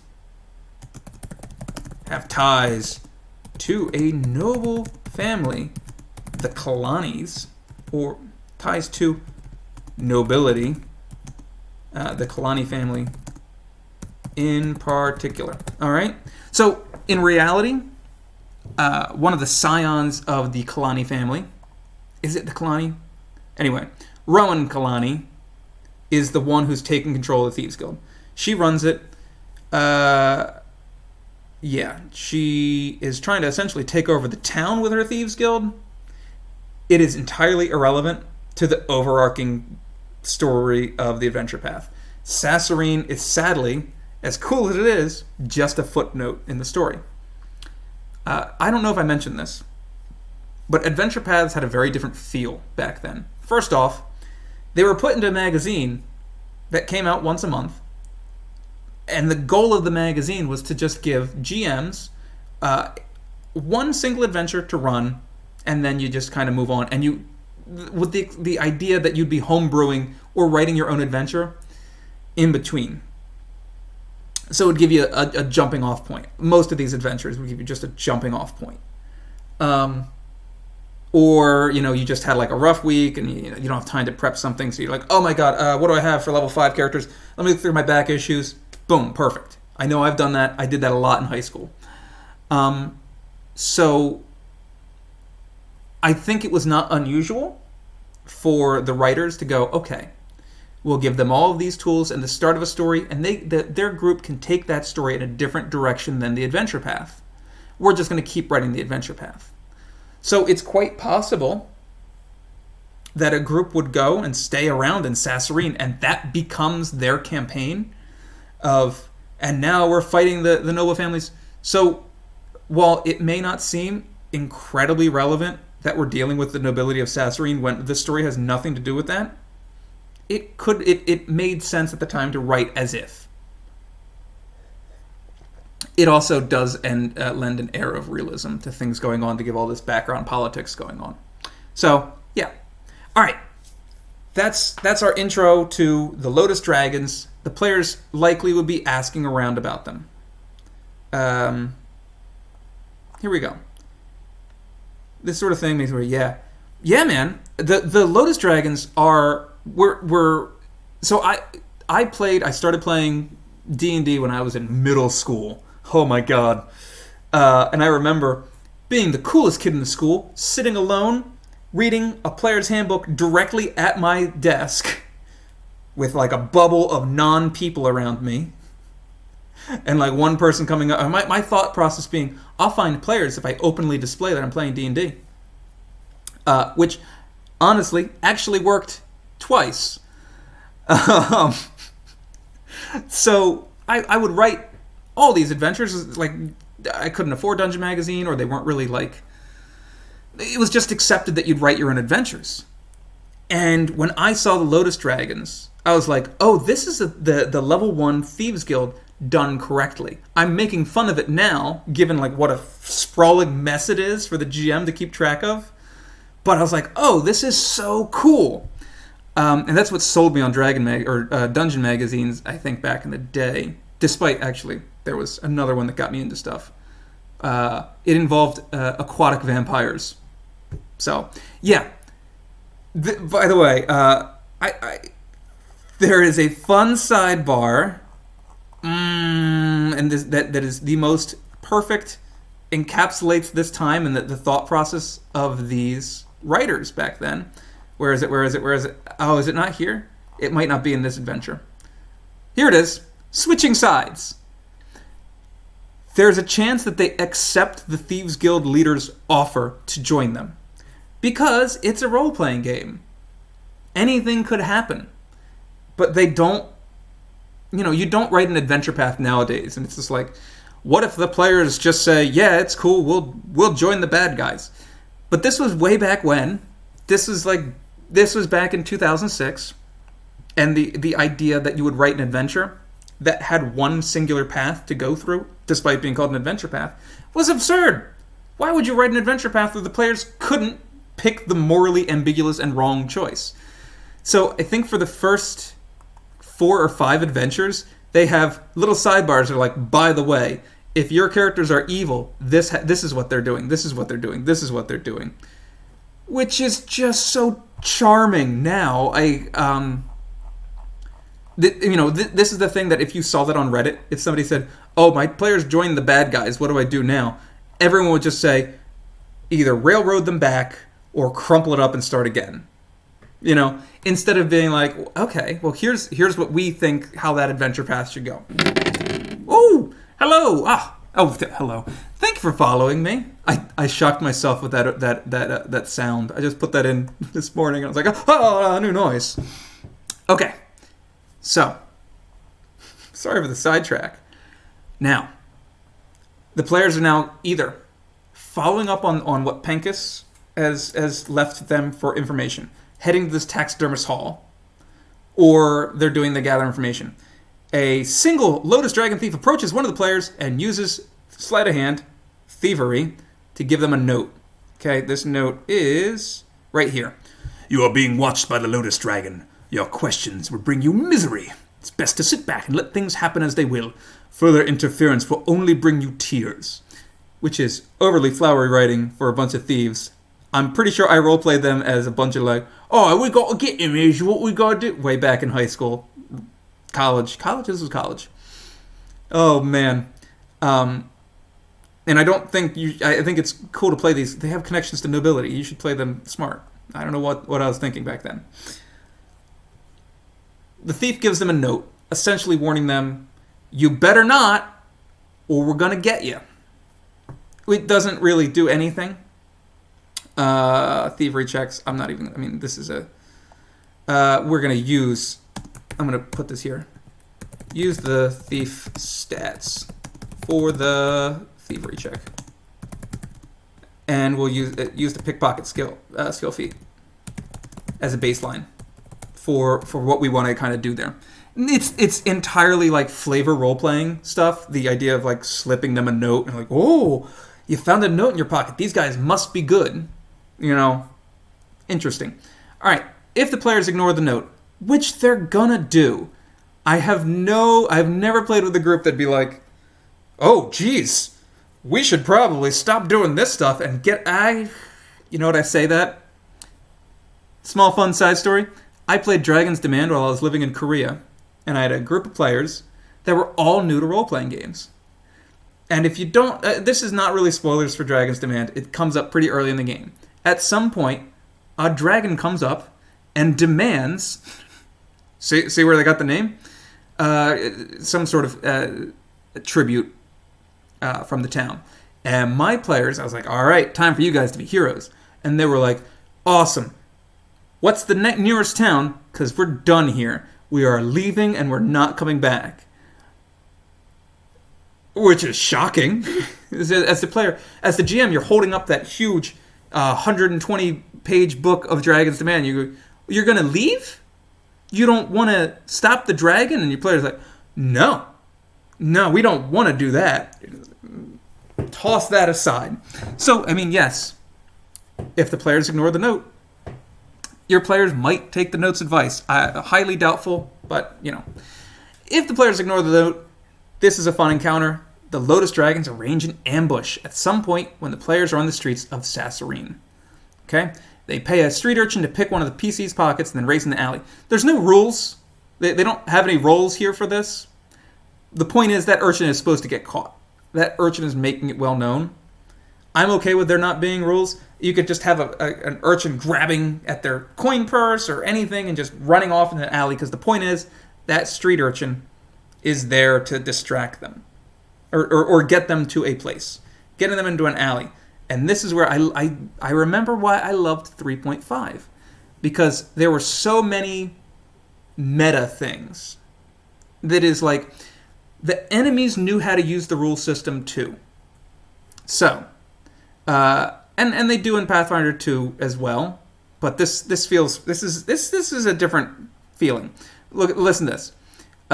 Race in the alley, at which point 2 thieves take prepared actions to fire hand crossbows at the lead players, while the third throws a tanglefoot bag at the alleyway entrance to block retreat. Nice. From their vantage points atop the roof, 10 feet above, the thieves have cover. It's a DC, blah, blah, blah, to climb. So, essentially, let's, let me hop over here. I like doing this stuff. Let me get out my, ta-da, save. All right. There we go. Let's get out my Photoshop. Let's get a new one. Boom. Here's what we're gonna do. I wish I had a stylus, a little pen tablet. All right. So our player. Let's do this. Let's do this clean. Our players are gonna get funneled down this alley. Okay, we're sitting up here at the top of these alleys. We've got our thieves. Oh man, I'm gonna get lazier here. If I have to draw all of these, I'm gonna get. There we go. Hello, I'm also a thief. Yeah, me too. All right. So now we've got thieves. They have cover. They're firing down with crossbows at the players. You're gonna be over here. Sup? Oh no, we're getting shot with crossbows. Oh no. Put poison on the crossbow bolts. The thieves can spend, in 2nd edition terms, their entire actions taking cover, reloading those hand crossbows, firing and getting sneak attack damage. That, it can be a very low level encounter. We can use 2 level -1 thieves, but they have all of this stuff going on in their advantage, to their advantage, to make the players realize, oh my god, this is such a different encounter than what we faced, where now we are at a loss for information. We are weaker. We are out of our element in a way. All right. Jumping back to everything else I was doing over here. I should be faster about this, but I'm still learning. I'm new. I'm a baby. This is my 2nd time streaming. All right. There we go. Cool. So, we have this really fun encounter, and I love it. But the first thing we have to do before we can get into the fun encounter and talk about all the interesting mechanics that it allows us to play with in 2nd edition, not just, having to kind of take these 3.5 rules and smash them into 2nd edition, we have to make these thieves. And we have to make them appropriate for the entire adventure, because we're going to be using them a lot, or at the very least we're going to be using them more than once. They're going to be coming up a lot. In this module, they come up a lot. So, I'll talk about that later. First off, I'm actually a little confused. I could be wrong. This CR feels wrong to me. CR, for those who do not know, is challenge rating 1. My thought was always that it's been a while. Maybe it's NPC classes that count as 1 less for whatever they are. Maybe I might should think of Pathfinder 1st edition. Oh my god. So many different rule sets in one head is just, it's more annoying than it sounds. And if anyone is wondering, I've got my whiskey glass full of water because it's the largest cup that I've got in my house. I swear it's not whiskey, not a clear grain alcohol, not yet. It is 1 in the afternoon here in Japan. All right, which means I can't drink yet. So first things first. These Lotus Dragon Thieves, let's look at what they've got. They've got Improved Initiative, Stealthy as feats. Boo. Nothing interesting there. Doses of Urchin Venom. That's going to be interesting. Here's what the thing is. I'm not going to give them the Urchin Venom in their base stat block. I am going to have a stat block that I can move around, and then I'll give these guys a poison that they can apply to their hand crossbows. All right, the other things. They've got a buttload of skills. They are rogues. And sneak attack. There we go. So, when making these creatures, I'm saying this out loud, and I'm like, oh, am I going to do the fun, the less interesting thing, and just find an NPC that fits it? NPC gallery. Could I? No. Excuse me. All right, let's get to the creatures. All right. We did look through a few of these level -1s. And, whoops. And nothing quite fit the way that I'd want it to. Ooh. Yeah, the black tier cutthroats were close, but they have nothing on them. They have nothing interesting to them. I'm actually curious. Skebs here. Let's take a look at Skebs. Sneak attack. Yeah, see, I see no problem with this. This Skebs from, spoilers, Agents of Edgewatch, who is the first encounter you're going to get, is actually a pretty good basis for what we want our thieves to be. We're going to give them a hand crossbow as well. Hand crossbows still exist. Have my players not been using hand crossbows? Yeah, no, they haven't. My players don't... Players don't use anything that's not on some optimization guide. I swear to God. Well, that's not true. So many people come to the stream that are in my games, and I'm not sure of who is here and who is not here. If you are somebody that's looking for a play-by-post game, hey, look me up. We have, I'm going to be tossing up, in 10 days I'm going to be tossing up like 6 games under the server. So, hey, join me for that. As well, what madman? Is it Tawdry? Yes, it is Tawdry who is here, who opened up Age of Ashes today. I was so surprised by that. Oh my God, he's recruiting for Age of Ashes. Yeah, we're gonna give him hand crossbows. Sorry. Is there a Discord? Yes, Flight. Where are you from, my man? Come here from Reddit? Because yes, there is a Discord. Let me toss that out. I don't think Nex is going to stop me. I run the server anyway. Here we go. Here is our Discord. What we do is we do play-by-post, Pathfinder 2nd Edition, and other games. We have Blades in the Dark. We've got... Wow, I'm so happy. I'm so happy to get anybody from Reddit, because I was like, oh... I feel like the Pathfinder Reddit has got a lot of 1E guys that are not going to be excited to see Pathfinder 2E stuff. Even though this is mostly like just talking about design. I don't know. We play tons of games. We have Pathfinder 1st Edition. We've got Starfinder. We've got Pathfinder 2nd Edition, obviously. Blades in the Dark. We just finished up a Delta Green game. Someone was going to do... Calpal was going to do an Aliens RPG at one point. I will be putting up Fall of Plaguestone in June. I'm doing Fall of Plaguestone for a group of 4 to 5. I will be doing a number of Pathfinder Society scenarios and more Pathfinder Society, different seasons of Pathfinder Society, because I am weird about that. I like playing Pathfinder. If you can't tell from me talking for, my God, 2 hours. Oh, cool. Well, thank you. 2E is absolutely, it's a game that I love, but if somebody said to me they didn't like it, I would totally get that. That it's Very, very different from first edition. It's far distant from 3.5 as we're seeing right now. But I think there's so much here that's really fun. So I love playing it. And I made a whole Discord for it. We've got about 40, 50 people on the Discord now. Woohoo! With, God, I don't want to count. One.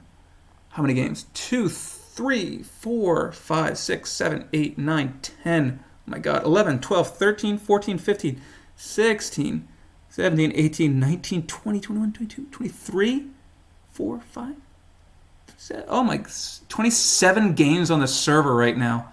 Oh my God. I was so shocked that our server had 2 games on it. 27 games? Soon to be 2 more. That's right, Tawdra, you're insane. Are you doing 2 Age of Ashes simultaneously? Oh my God, you are insane. I told Nex, and for those who don't know, Nex is the other admin on the server. I said, is it okay? I'm going to recruit some people for June, just get some more people in. Maybe we'll get some more GMs, who knows? And he's like, oh yeah, no problem. Bloodlords is starting. Oh my god. We have like 3 Bloodlords games. That's so cool. Yeah, I'm doing Strength of Thousands and Fist of the Ruby Phoenix right now. I'm also doing a Dark Archive mini campaign, which has been, it's been wild. God, somebody talk to Slozar about how that's going. He's having time. And I run I run 90% of the Pathfinder Society games, which has been very fun and very, very enlightening for the meta of the game. Anyway, super off track, but please come to the server. We have snacks. We don't have snacks. I don't know why I said that. I lied to you guys. All right, I've got that saved. Let me try if I can log in again. Nope, still can't log in. Pain in the butt. New monster. We're going to make these Lotus Thugs. Lotus Dragon Thieves. Boom, boom, boom, boom, boom, boom. Easy. Oops, lost him. So what I want these guys to have, their whole thing, honest to God, just going to be the things they carry and their sneak attack. There's nothing more that they really need. Especially, we're going to keep them at level -1. Yeah, I want them to be... Let me take a look at these building encounters. Sorry.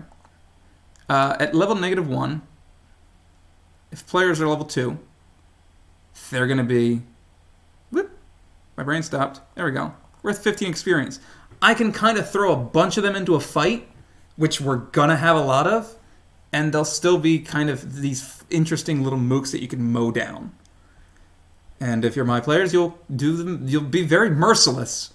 My God, they're merciless. Very not nice. All right. Lotus Dragon Thieves. Keep them at level -1. These guys, I'm going to guess, they're going to go like chaotic neutral. Nope, neutral evil. All right. Neutral evil.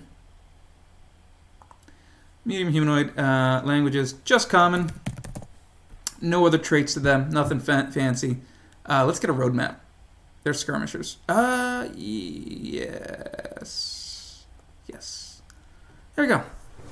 Nice. Easy roadmap.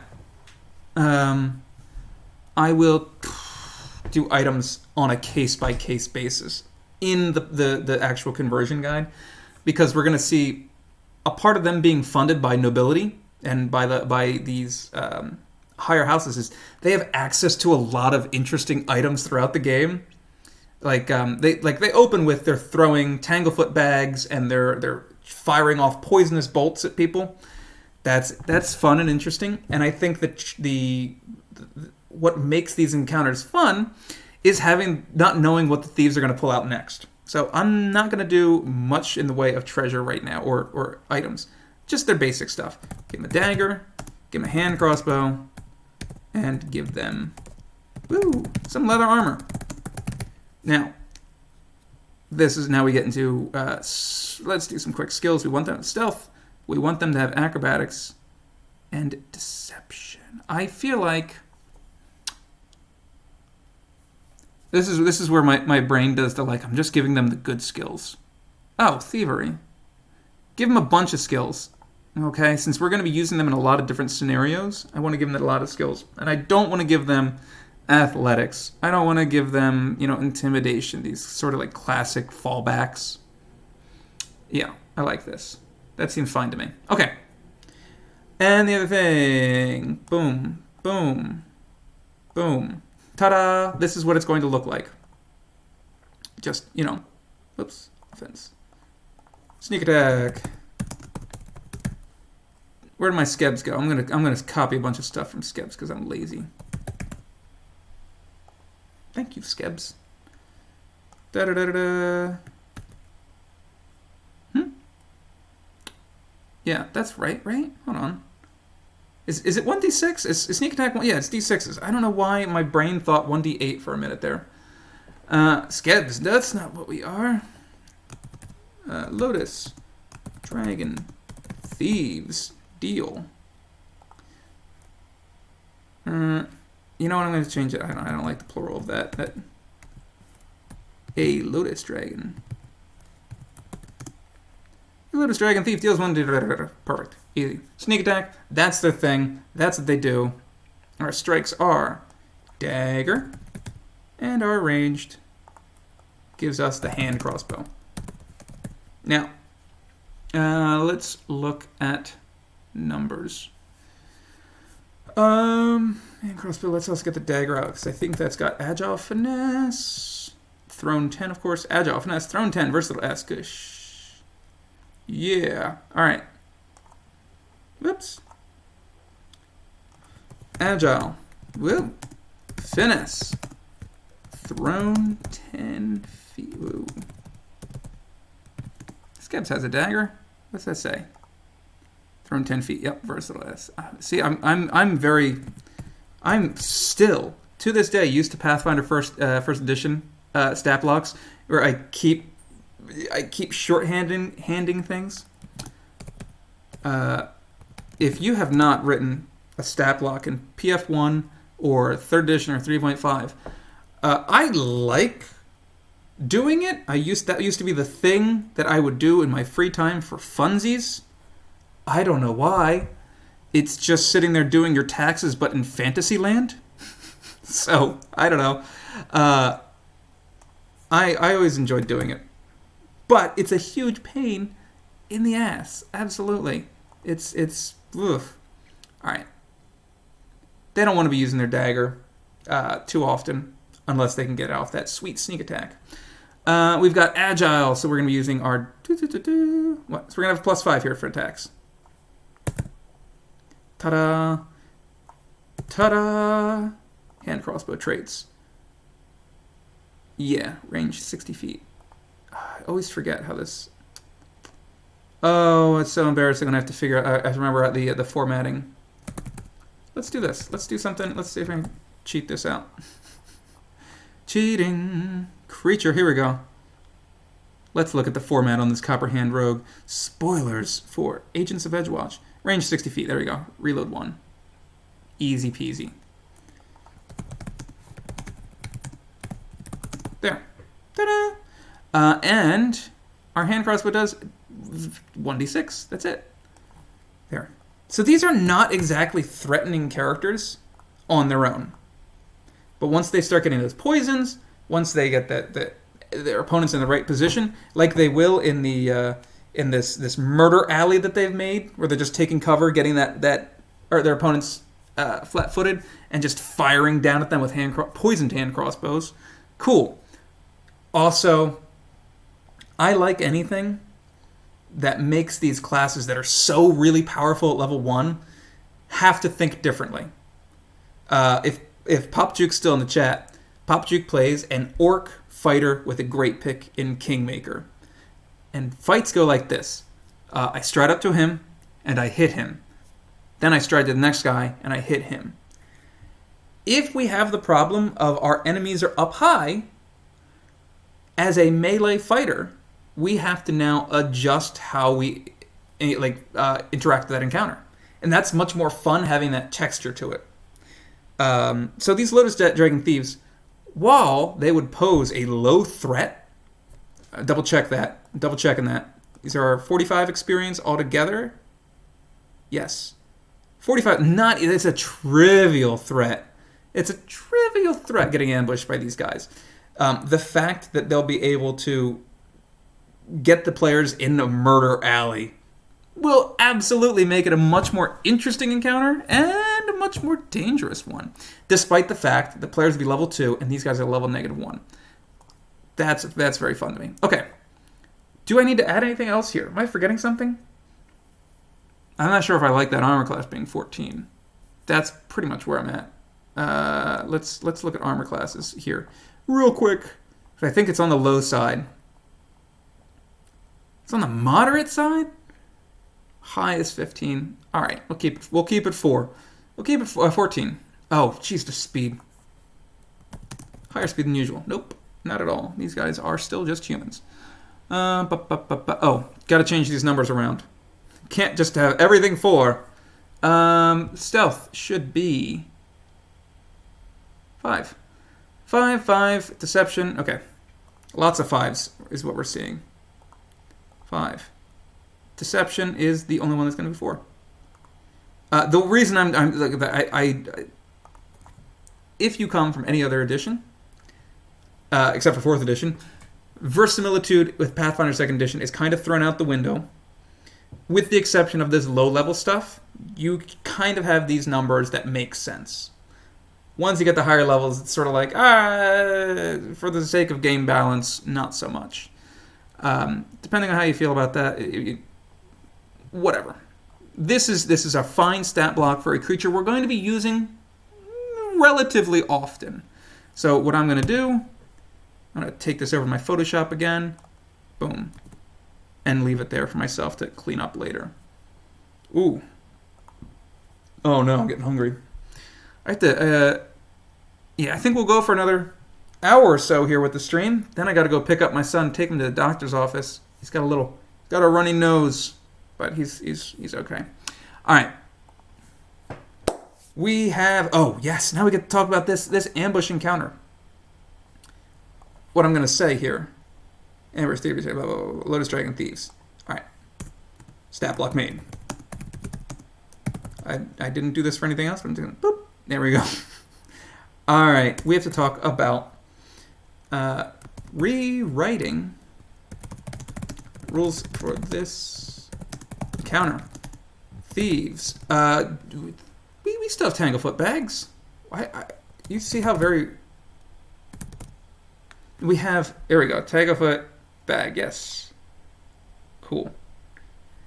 Now, the way that it's used in... The way it's used in the module is actually a bit different than how it works in Pathfinder 2nd Edition. You'll see... here we go. They throw a Tanglefoot bag at the alley entrance to block retreat. Doesn't work like that. Does not work like that in 2nd Edition. Actually, it's a weapon. You got to hit somebody. Let me make sure. Not effective when used on a creature that is in water. No. Yeah. So, I think we can just honestly give these thieves Tanglefoot bags to throw at the players before they start firing down at them. I'm okay with that. The thieves, Tanglefoot bags. Whoa. Tanglefoot bags. What else we got there? They're, whoops. Yeah, they've got their cover that they're using. Yeah. Okay. Actually, let's take some of this down. Boop. Thieves, Tanglefoot bags. Using cover for stealth bonuses. Stealth bonuses and ensuring sneak attack. We have to pick a poison. We have to pick a poison that they use. A low-level, weak poison, so that the players are not murdered in this encounter. A higher-level poison, even like a level 1 poison, well, they're all level 1, like a level 2, level 3 poison, could absolutely ruin somebody's day here. So let's look at alchemical poison. Whoa, poison.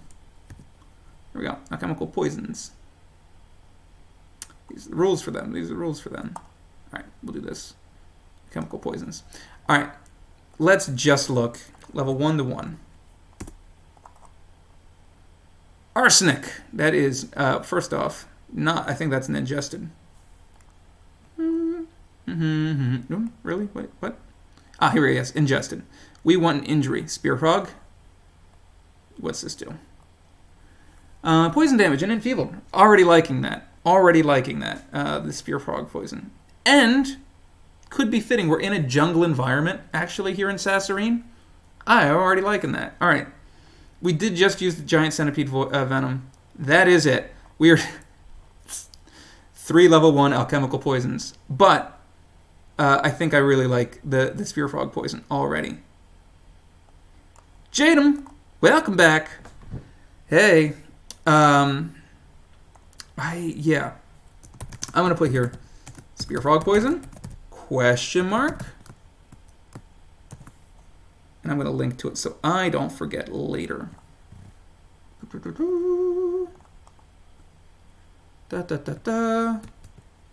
Yeah. So, oh wow, that's Treasure Vault. Oh, originally when the bestiary. Where's my link? Boop. Okay. There we go. That way, it serves the same purpose of scaring off the players from investigating the Lotus Dragons. It's not super deadly, but it shows that they're fighting intelligent opponents. The Tanglefoot Bangs are coming out. They're firing off all of these poisonous crossbow bolts in places they can't reach. Easy. I love this. DC to climb. Yeah. Still keep the same climb. DC 15 athletics. Climb. 10 feet. All right. I have pretty high ceilings. Yeah, 10 feet. Let's see. Hold on. Let me take a look at me. Yeah, 10 feet. We're not changing 10 feet. Okay. Don't mind my practical way of doing these sort of things. Okay. That is that encounter converted. Keep going back here. Anything we're missing? All right. Now, as soon as one thief is slain, or the PCs seem to be able to reach the rooftops, the remaining thieves flee across the roofs, taking a winding route that eventually leaves the Dead Dog Plaza. Whew.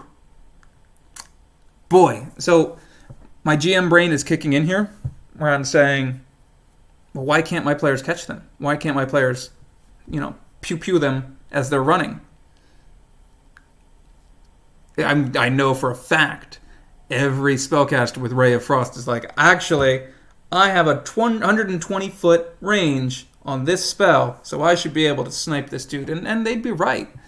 So, tempting, and I might even just put a note here to see if I want to do that later, to put in a chase scene. It just feels unnecessary. It feels like kind of exacerbating things. Or not exacerbating, like kind of lengthening things. But I'm going to put here, do we include chase mechanics? There is a reward for catching them in a way. Nothing is written in, but learning more about. Oh no, wait, there is something written in. Here we go. They will tell you. Here we go. Any captured Lotus Dragon has initial attitude of hostile. He won't reveal the location unless his attitude can be made helpful. Holy cow. That, I feel like that needs to change. Because hostile to unfriendly to indifferent to friendly to helpful is just a bunch of dumb roles. And admittedly, their will is what? What would we say? 3? 5. What? 5? Hold on. Wait a minute. Why is our will higher than our fortitude? Hold on. I'm hating this now. I didn't look at these. Let's switch these. There. Okay. Fixed. All right. Now, it should be pretty easy. I would say these guys do not respond to make an impression. Hi, diplomacy check. Sorry that we killed your friend back there, but, could you let us know where you're hiding so we can kill all the rest of your friends? Coercion, however, on the other hand, I like that more. Replace the attitude mechanics. So, don't use diplomacy. Don't use make an impression. Or I should say, make an impression does not work. It doesn't work. Instead, coercion. Coerce gives up the infringement. And yeah, they start hostile. Let's see. Thoughts. Start hostile. Kind of hard to change that one. Just move to friendly. I mean, that's still like a lot of rolls. That just feels excessive. So I'm going to put a big or one singular check. I don't know. Putting in one singular check, not by the rules. So, I mean, I enjoy the social rules. But in situations like this, where it helps to progress the story, all right, there. Anything else I'm missing? In this case, any capture thief can give players. Oh, you know what? Let's say helpful. Hold on. Here we go. Subs. Helpful makes map. There we go. And in helpful, they'll make a map for the players that show what they know and can get them in there. So here's the thing. If the NPCs escape, going back to this idea of putting in a chase scene, which is exciting, if the players fail, it's still keeping that fail forward mechanic. They will see that the thieves escape to Dead Dog Plaza. Thank you, Sassarine, for having such great names like Dead Dog Plaza. The thieves leap into a well, dropping down into area D9 and hoping the players pursue. This is what the thieves want them to do. The thieves want them to go into the death zone. I'm going to go to D9 because that's what my players did. And I want to talk about D9 before we go into the taxidermist. I'm probably going to convert this guild hall in the next stream. So if you're like watching this and like, God, I can't wait for him to get to the Lotus Dragons guild hall. I think look at this mess. We're going to have to get there later, and I'm going to sit down with some rules. All right. Yeah. All right. Let's just real quick, though, talk about D9. It's called the Crucible. All right. It's a circular cavern with water. All right. So far, so good. Sewers kind of just keep leading down in here. If the guild is on alert, which I don't think they would be at this point, what have you. Lotus Thieves watch the room through a one-way illusory wall and then fire off crossbows at them. Also, there's a big old crocodile in here that is unleashed and then chases after the players. Okay? So far, I believe there is more. All right. Do they have poison? I mean, they would have poisons. No, actually, okay, not so. Oh, no. There's more. Yeah, let's take a look here. Yeah, so right up here, here's D9. The players would fall down here. Crocodile joins the fight. All these chairs here, this is the illusory wall. They're firing down at the players while they're fighting. And then there's another thief who runs around, goes and starts firing at the players from here. There is no escape. I think there's also another one from here. So that you just kind of end up in just a terrible situation for your players. And I am 100% keeping all of that because it's so cool if your players are dumb enough. And I know that's not a nice thing to say about your players. They're following their instincts. Oh, the thieves are escaping. They'll lead us right back to the base. The thieves have demonstrated they're not stupid at this point. The thieves lead them directly to the base, to the one spot that will absolutely kill any intruders. This should be, with all of these elements combined, a severe encounter, in the very least. And it might, and I think that's quite doable, especially if we keep these -1, these level -1 thieves as the archers. Let's look at a crocodile or an alligator. Is it crocodile? Creature crocodile. I wonder, do we also have alligator? No, we don't. Okay, so we're just going with crocodiles then. This is level 2. Building, so it would be on level. Be level 40 experience with a bunch of thieves. We could probably get that up to severe. Again, this is another, like, the experience budget is low, but the thieves have positioned themselves in such a way that it's actually quite challenging. All right, so cool. All right, sorry, I'm jumping the gun, getting ahead. All right, I could really get ahead because I want to talk about book 2, adventure 2. All right, now, those of you paying attention, this is all assuming that the players skipped over a very important detail, is that Pincus's note directly says, go to the taxidermy hall. Okay? So this is all what happens either before they go there, what they do, or when they're leaving it, or in lieu of going there, they're just asking around. The taxidermist hall is where it's assumed that the players will be going.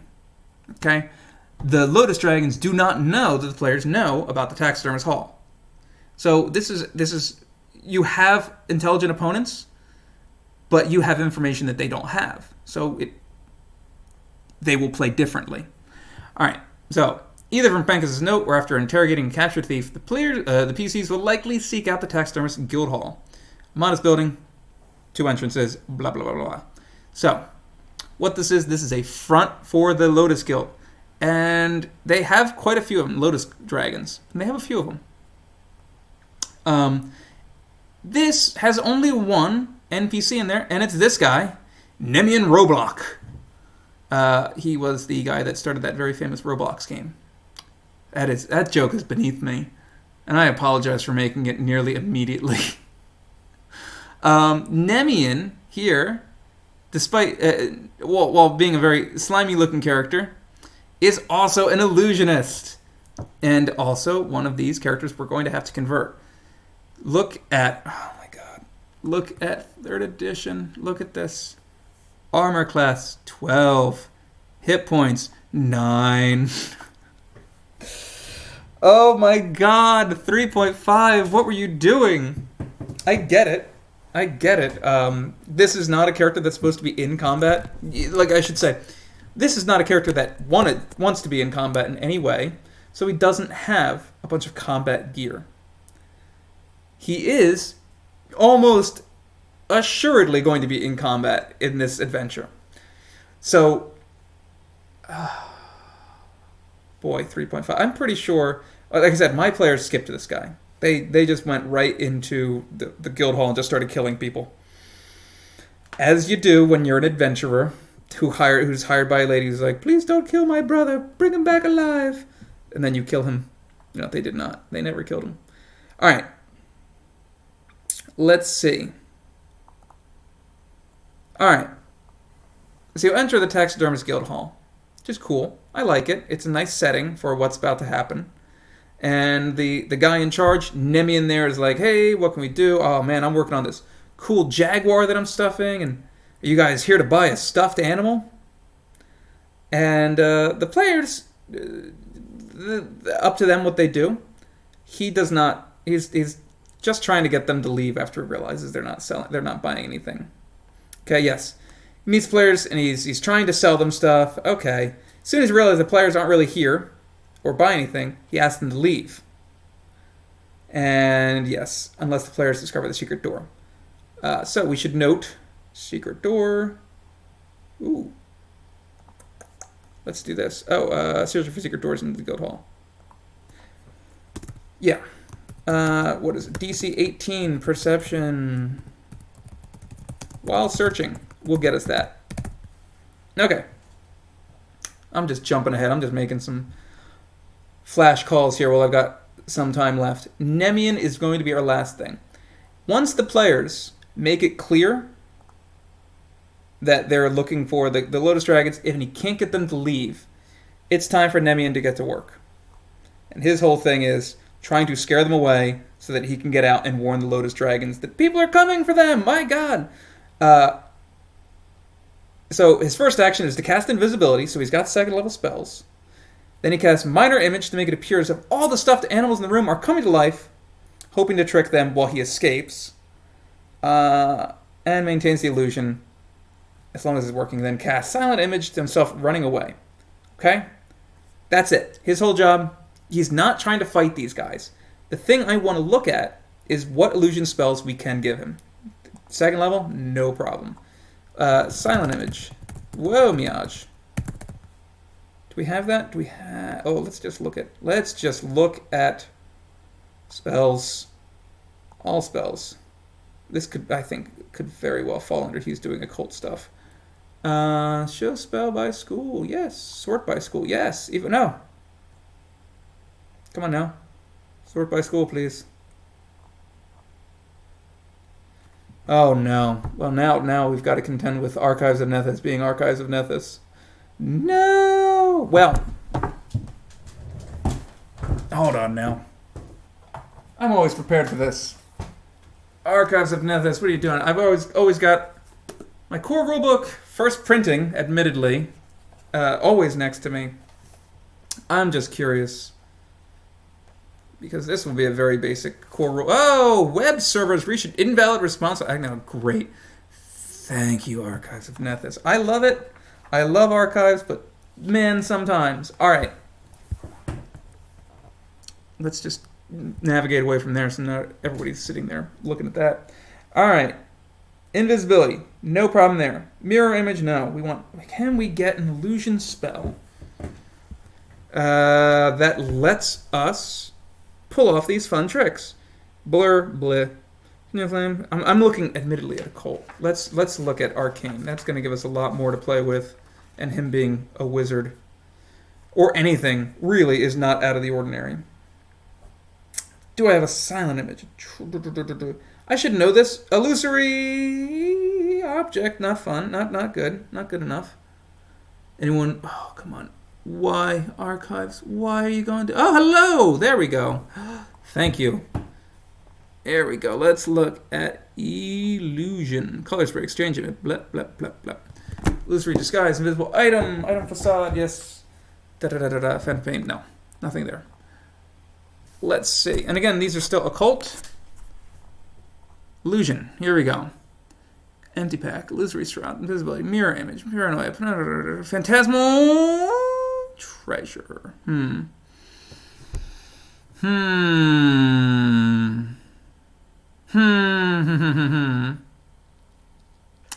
That's not great. That's not great. I'm curious at level 3 if we have what we want. Not that I'm giving him level 3 spells, but I'm just curious where it's gone off to. No. All right, let's look at arcane. Because I am looking at occult. Like I said, sort by school. Let's see. First level. This is stay for the absolutely entertaining me searching through spells part of the stream. Thank you. So good. That was very nice of you. I think we might have to change up what he does here, which is a shame.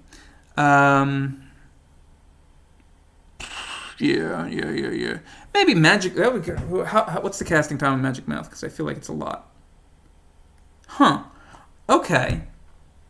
That would be interesting if he goes invisible and he uses Magic Mouth to start making the various taxidermied animals start making noise, sound like they're coming to life. That would be interesting.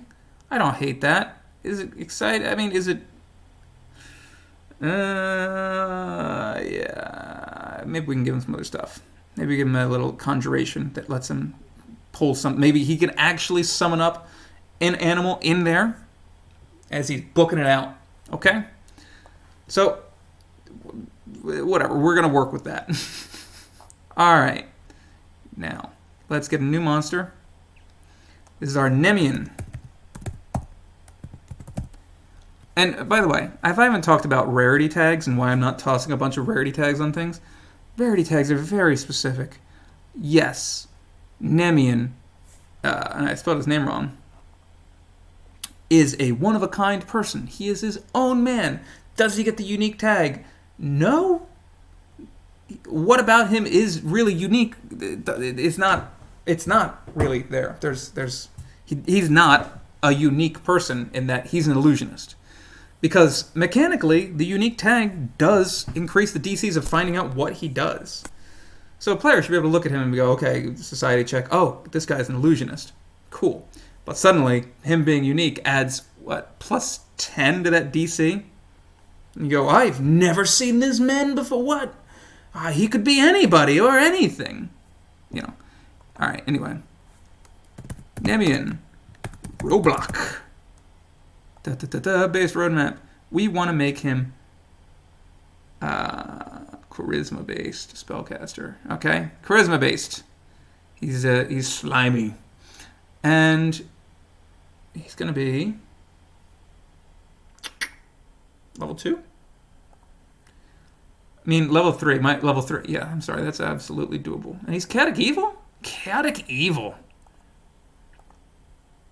All right. Let's take a look at building encounters again.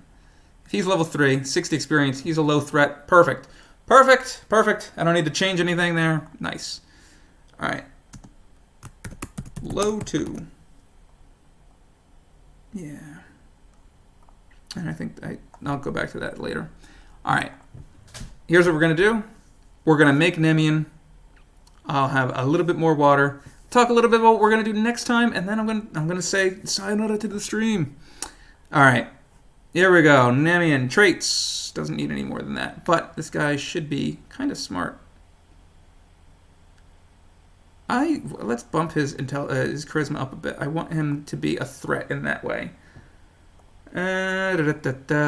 Strength, dexterity. At least put the dexterity up a little. Constant. Boy, we're really just like.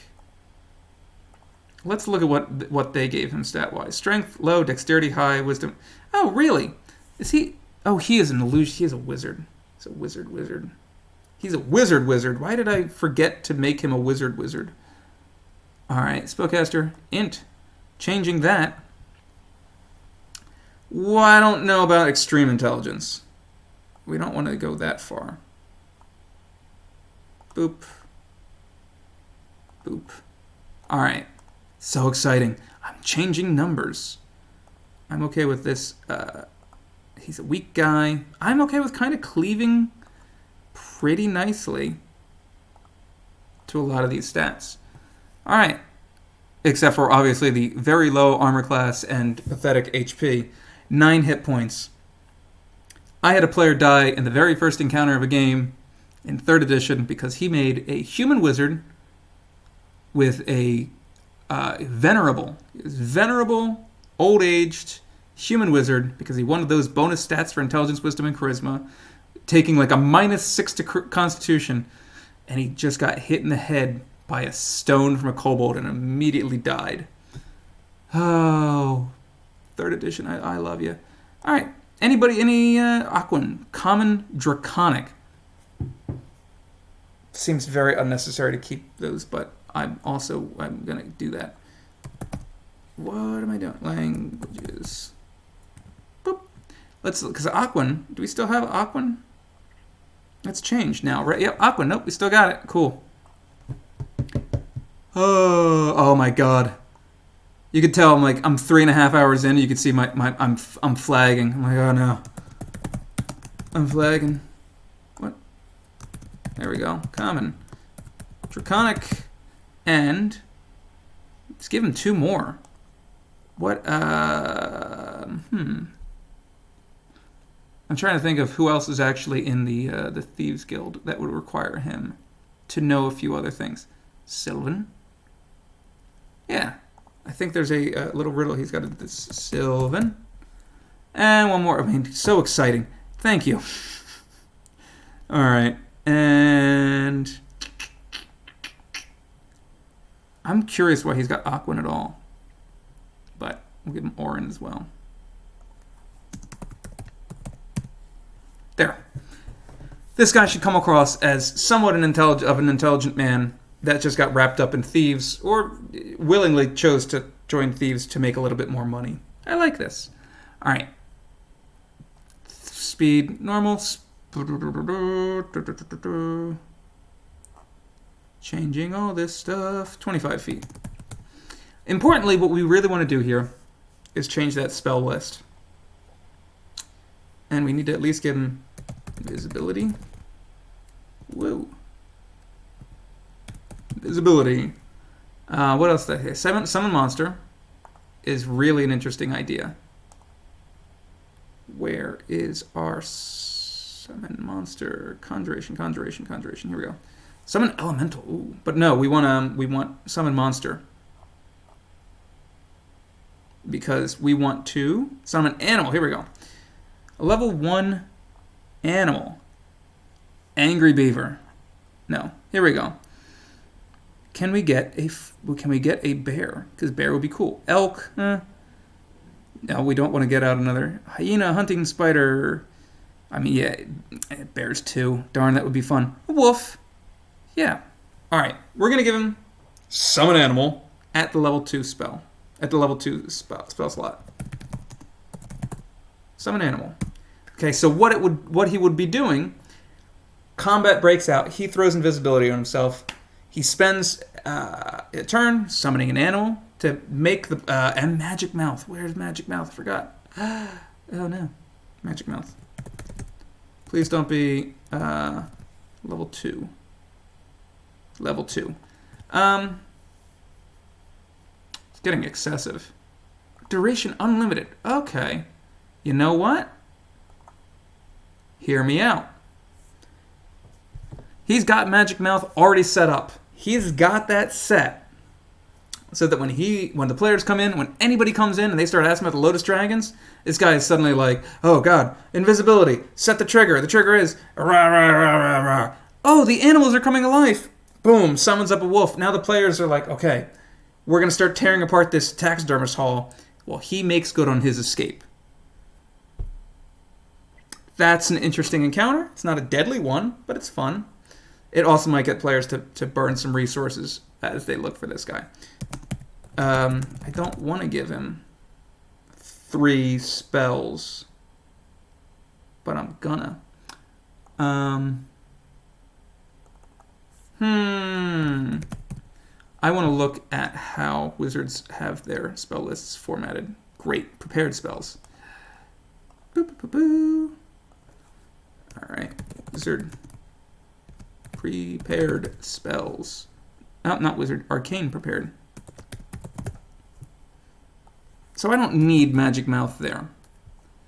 Second level spells. Good. Okay. Excellent. Spell DC is 20. Sure. DC 20. Spell attack 10. Feels correct. God.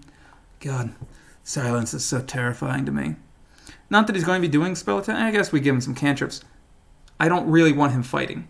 I don't think so we can probably take away a lot of these spells that are going to be at all damaging. We want to keep him doing illusion stuff. Color spray. Well, actually, even with the incap. No, not with the incap. Not as exciting. Illusory disguise. We will be using that one. That one's good. We just want him to be staying alive. Illusory disguise. Give him 2 more first level spells, then we'll talk about cantrips, and if he even at all gets involved in combat. Ventriloquism, perfect.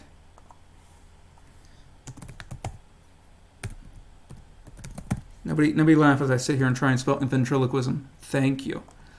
All right, and maybe a little something to protect himself. Oh, Command. Command is pretty good. I don't hate command. I like that for a nice non-damaging spell that also fits with kind of what this guy's role is. Command, illusory disguise. Ventriloquism, okay? This guy is not here to fight. This guy is just here to warn and get the Lotus Guild on high alert. That's going to have lots of... Beast Shape. Oh! That's fun. That's really fun. But I think I really want him to escape. That's the thing. This guy, he's going to say, oh, hello, welcome to the taxidermy shop. Guys going to buy anything? Oh, you're not buying anything. Oh, you're asking about the Lotus Dragons. Just a minute, please. Invisible. Oh, God. Run. Gotta tell him. Jeez, these guys are hunting. So, at least, let me look at Beast Shape. Oops. Beast form. Bestial Curse. Alright, well. Beast Shape.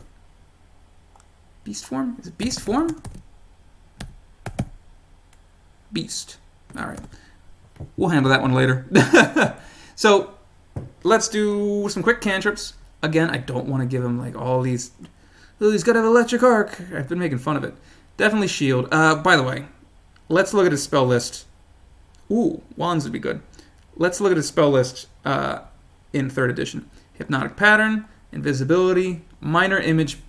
If you have not seen the insanity that is a 3rd edition spellcaster stat block, look at that each spell has the DC next to it, because they have feats like Spell Focus Illusion, which affects all illusion spells, but to make it easier for GMs, you have to note down where they're going to be, or what those DCs are. Charm Person, ooh, Color Spray, of course. Shield. Shield was a 1st level spell. Man, it's been that long. I had entirely forgotten.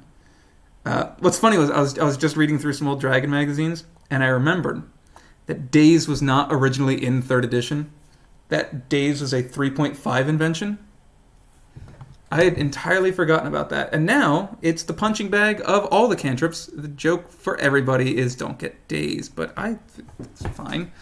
That will probably be his combat trick. Maybe, yeah. Ghost Sound, good. These are good. Alright, shield. Definitely has shield. Definitely has Daze. And let's give him one more. NPC spellbooks are often quite different.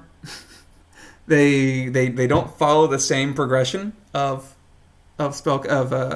your players' spellcasters. Let's take a look at Muriel here. Yeah, she's got 2 as a level -1. It's just it is a lot of like more art than science. I don't know. What did I just say that I liked? Oh, I like light. I like ghost sound. I mean, ghost sound. That's probably got to be it. Ghost sound. What did I also? I also liked Tanglefoot. All right, give him ghost sound instead of Daze. Let's give him Tanglefoot. Because this will, in case stuff does happen, I don't want him turning around and fighting. I want him turning around and trying to keep running. Alright, cantrips. There we go. So he's got invisibility, summon animal, command, illusory disguise, ventriloquism, ghost sound, shield, Tanglefoot. Seems good to me. This is a guy we do not want in combat. We also probably don't want him to be killed. Like, this guy doesn't need to die. Do we want to give him anything extra? Like spellcasters in 2nd edition, you will often see that they have a little something extra. Either it's like a meta magic feat that kind of encourages their niche, or just a little extra tweak. He's gonna need some sort of weapons. What's he got here? A sickle. Oh, why do you have a sickle, Mr. Nemian? Okay. That feels odd. I don't think it really matters changing that. I don't think it needs to be changed. It's just weird that he's got it. It's just kind of strange. Okay. Anything? Agile, finesse, trip. Sure. Let's give him a sickle.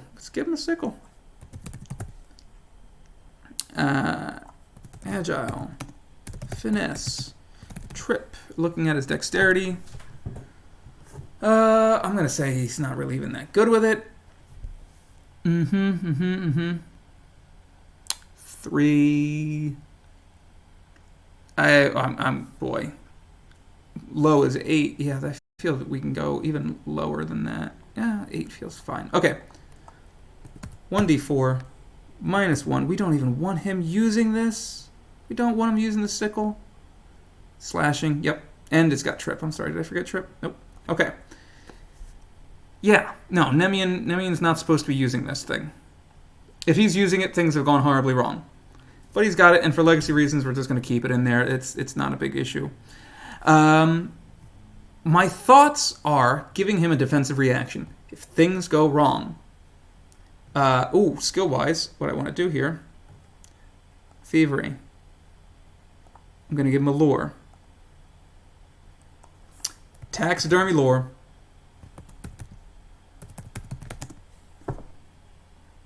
Am I spelling taxidermy correct? Taxidermy lore. Oh no, I'm gonna have to. I'm gonna Photoshop this because it's. Oh, this should be before thievery. Unless, check this out. Oh, well, if I could spell it right, that'd be cool. I really love, by the way, the monster tool. It just doesn't always do what I want it to do. What? No, not Syrah. Oh, goodness. Okay. Taxidermy lore, thievery. We're going to give him deception. We're going to give him stealth. There. This guy is still a thief. Oh, give him some arcana just to, show that. 1, this guy has a high intelligence. He should be trained in a lot of skills. And, it also shows off that he is a caster. He is a spell caster. 3, 4, 5, 9. Perfect. Deception. Let's bump that to a 10. My reasons for this. Again, we don't have to make things perfectly fit in with the rules when you make these creatures, but you can.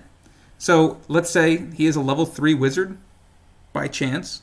He gets that expert bump in skills, and if he is who he is, this guy's role is to be the sneaky jerk.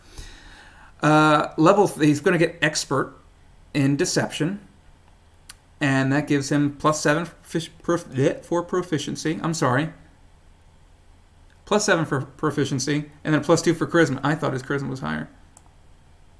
Keep it 9. That seems less exciting now. Stealth, meanwhile, 5 + 3, 8. Drop that to 8. Taxidermy lore, keep that at 9. Thievery, drop that to 8. Oh, these stats look much less diverse now. I was excited for them to be kind of cool and diverse, but it's not. It's just kind of bleh. Almost for the sake of things, I want to just show that he's got an awful athletics, but it's fine. Okay. I want to give him a wand. I want to give him a wand. A wand of something that he would use to get him out of stuff. And is a fun... Oh! Here's why I can't give him a wand right now. And why I'm going to put a note to give him a wand is I don't want to start calculating treasure values right now. I don't want to do that. I'm going to put this in italics. I don't know how. Give Nemian a wand, and I'm going to put in parentheses expeditious retreat. Long stride. Oh my god. You can tell I've been GMing for so long where I'm like, is that a spell anymore? If my players haven't used it, I don't know. Yeah, no, it's Long Strider now. It's Long Strider now. Okay. Yeah. That's a fun wand to get. I honestly, I kind of want to give him a wand or Long Strider.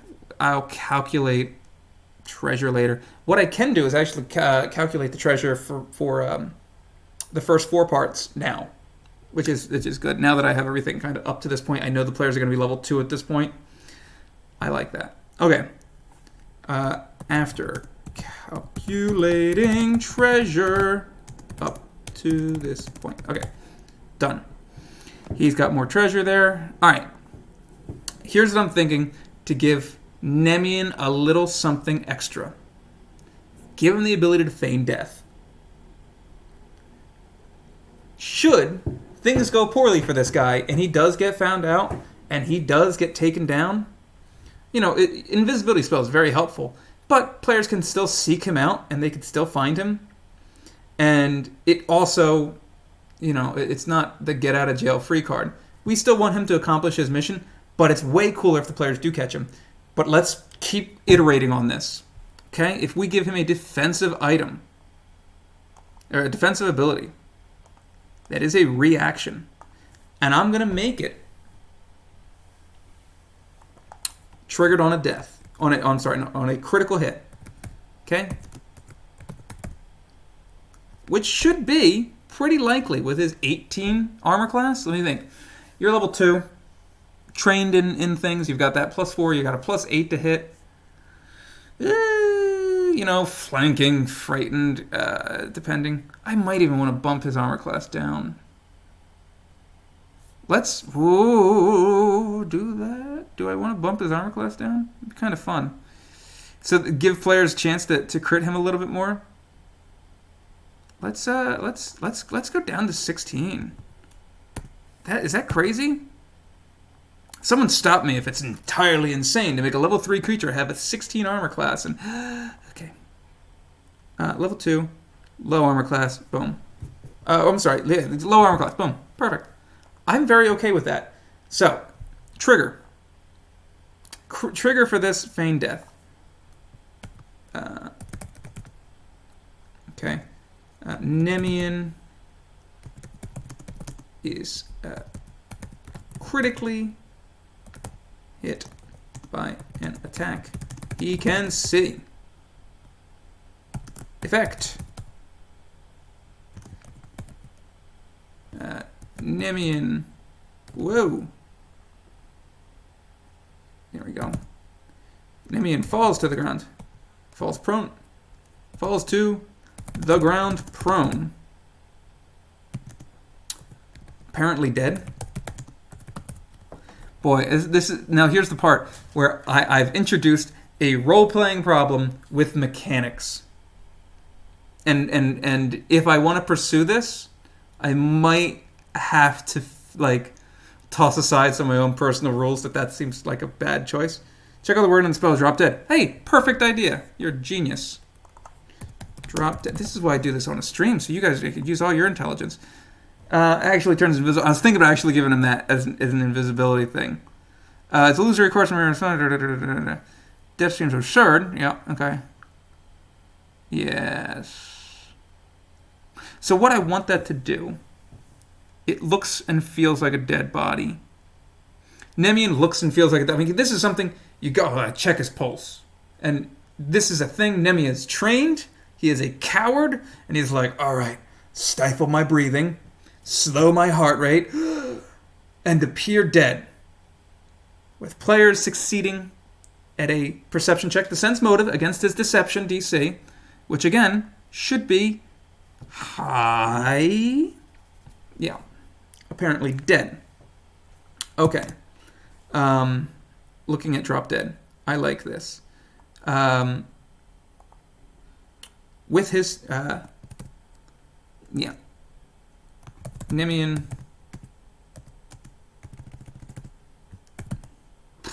I'm looking at the wording for this. Nemean's training allows him to look and even feel dead. I feel like I'm really stealing from Drop Dead for that one. Though a sense motive check his deception DC will note that the man is still alive. This wording is, I'll be honest, absolute dog shit. This is some bad wording and phrasing. I don't love it, but I can clean that up later. The point is that I want to give this guy a rider effect, or a little bit of an extra effect that should he be caught up with, if they do catch him. He will likely get crit. He can see. I should also say Nemean survives being critically hit. Critically hit by an attack he can see. Okay, so boom, player runs up, bam, hits him with that crit. He's got a decent amount of hit points. He goes down, falls to the ground. Oh, I'm super dead, guys. And potentially, the players will leave him there. Maybe after rifling through his pockets and taking his stuff. Yeah, and I think that is on the GM to be like, okay, just going to roll those sense motive checks, while you're going through his stuff. Yeah, it's a little in a vague gray area, and I might come back to look at this again, and might even just directly give him, Nemean has the drop dead spell that he can use once a day, which feels a little mean, but anyway, I like that. I'm okay with where this is. I will have to do items for him later, as I noted. All right. This feels good. I'm going to take a picture, save it over here in my Photoshop. All right. Yeah. Now, that's Nemean. Is there anything... Let me check my to-do notes. The boring thieves problem, I talked about that. Athletics checks to force open doors. Look at this. Look how well I timed this out. Don't worry about this rough draft. That was last time. I even got to 4 hours of work here, up to the very end. Look at this. Oh yeah, look here. Nemean's talking about all his treasure. We got boss lady opening doors. Yeah, inside the guild hall itself. Blah blah blah blah blah blah blah. Yeah. I don't want to... Wait a minute. Okay, shoot. Sorry, I thought I'd missed something at Taxidermist Hall, because that would have been really bad if there were more monsters in there. I was like, I don't remember any monsters. All right, next time, things we're going to talk about. Next time, the whole block of streaming, which I'm doing this Sunday night, for all of you not living in Japan, weirdos. We're going to convert this big ol' frickin' dungeon, which means that's going to be an intense time. And I would love to talk more about some of these Dragon Magazine bits, because they're fun to look through. I mean, and it's as tragic as looking at the last issue of Dragon is. It's also so cool to see where it came from and see all these great names. Who was the editor? I think Eric Mona was the editor for this one. No, F. Wesley Snyder. Them talking about Raven. Oh god, this was when Ravenloft came to 3.5. I know that now the Strahd module for 5th edition is incredibly popular, like one of the most popular ones. I say this as somebody doing the exact thing. I hate when they keep updating these classic adventures and like missing the spirit of them. And 3.5's Ravenloft was... I hated it. And maybe it was because it existed in 3.5 and my players could just be like, oh man, there's Strahd. We kill him with some bullshit splat book that we had from 5 years ago. I was so excited for Here it is. Expedition to Castle Ravenloft, and God, I hated it. What a shame. I'm sure there are other people who might have great memories, but not me. Yeah, I might talk about more of the Paizo stuff that led up to the split, so to speak. I might talk about just tons of stuff. But for the next conversion, we're doing this guild hall. We're doing thieves. We're doing all sorts of giant mega dungeon stuff. And I might curse James Jacobs' name loud enough for his Tyrannosaurus head to hear. That said, this has been a very lovely stream. I have to go get ready to get my son and take him off to the doctors. And then, hope I can talk about this next time. we're heading off to the Swallow Festival here in Japan. We're going to be eating all sorts of tasty things like chocolate-covered bananas, yakisoba, takoyaki, ooh, candied apples, ooh, so excited. And then my wife and I have our Sunday off to just relax together because Grandma and Grandpa are taking my son. All right. You guys don't need to hear all about my life. Thank you guys for coming. Every single person that came out and interacted with me or just hung out and quietly listened. Thank you so much. And hopefully I'll still see people again for the next stream. All right. Thank you again, guys. Goodbye.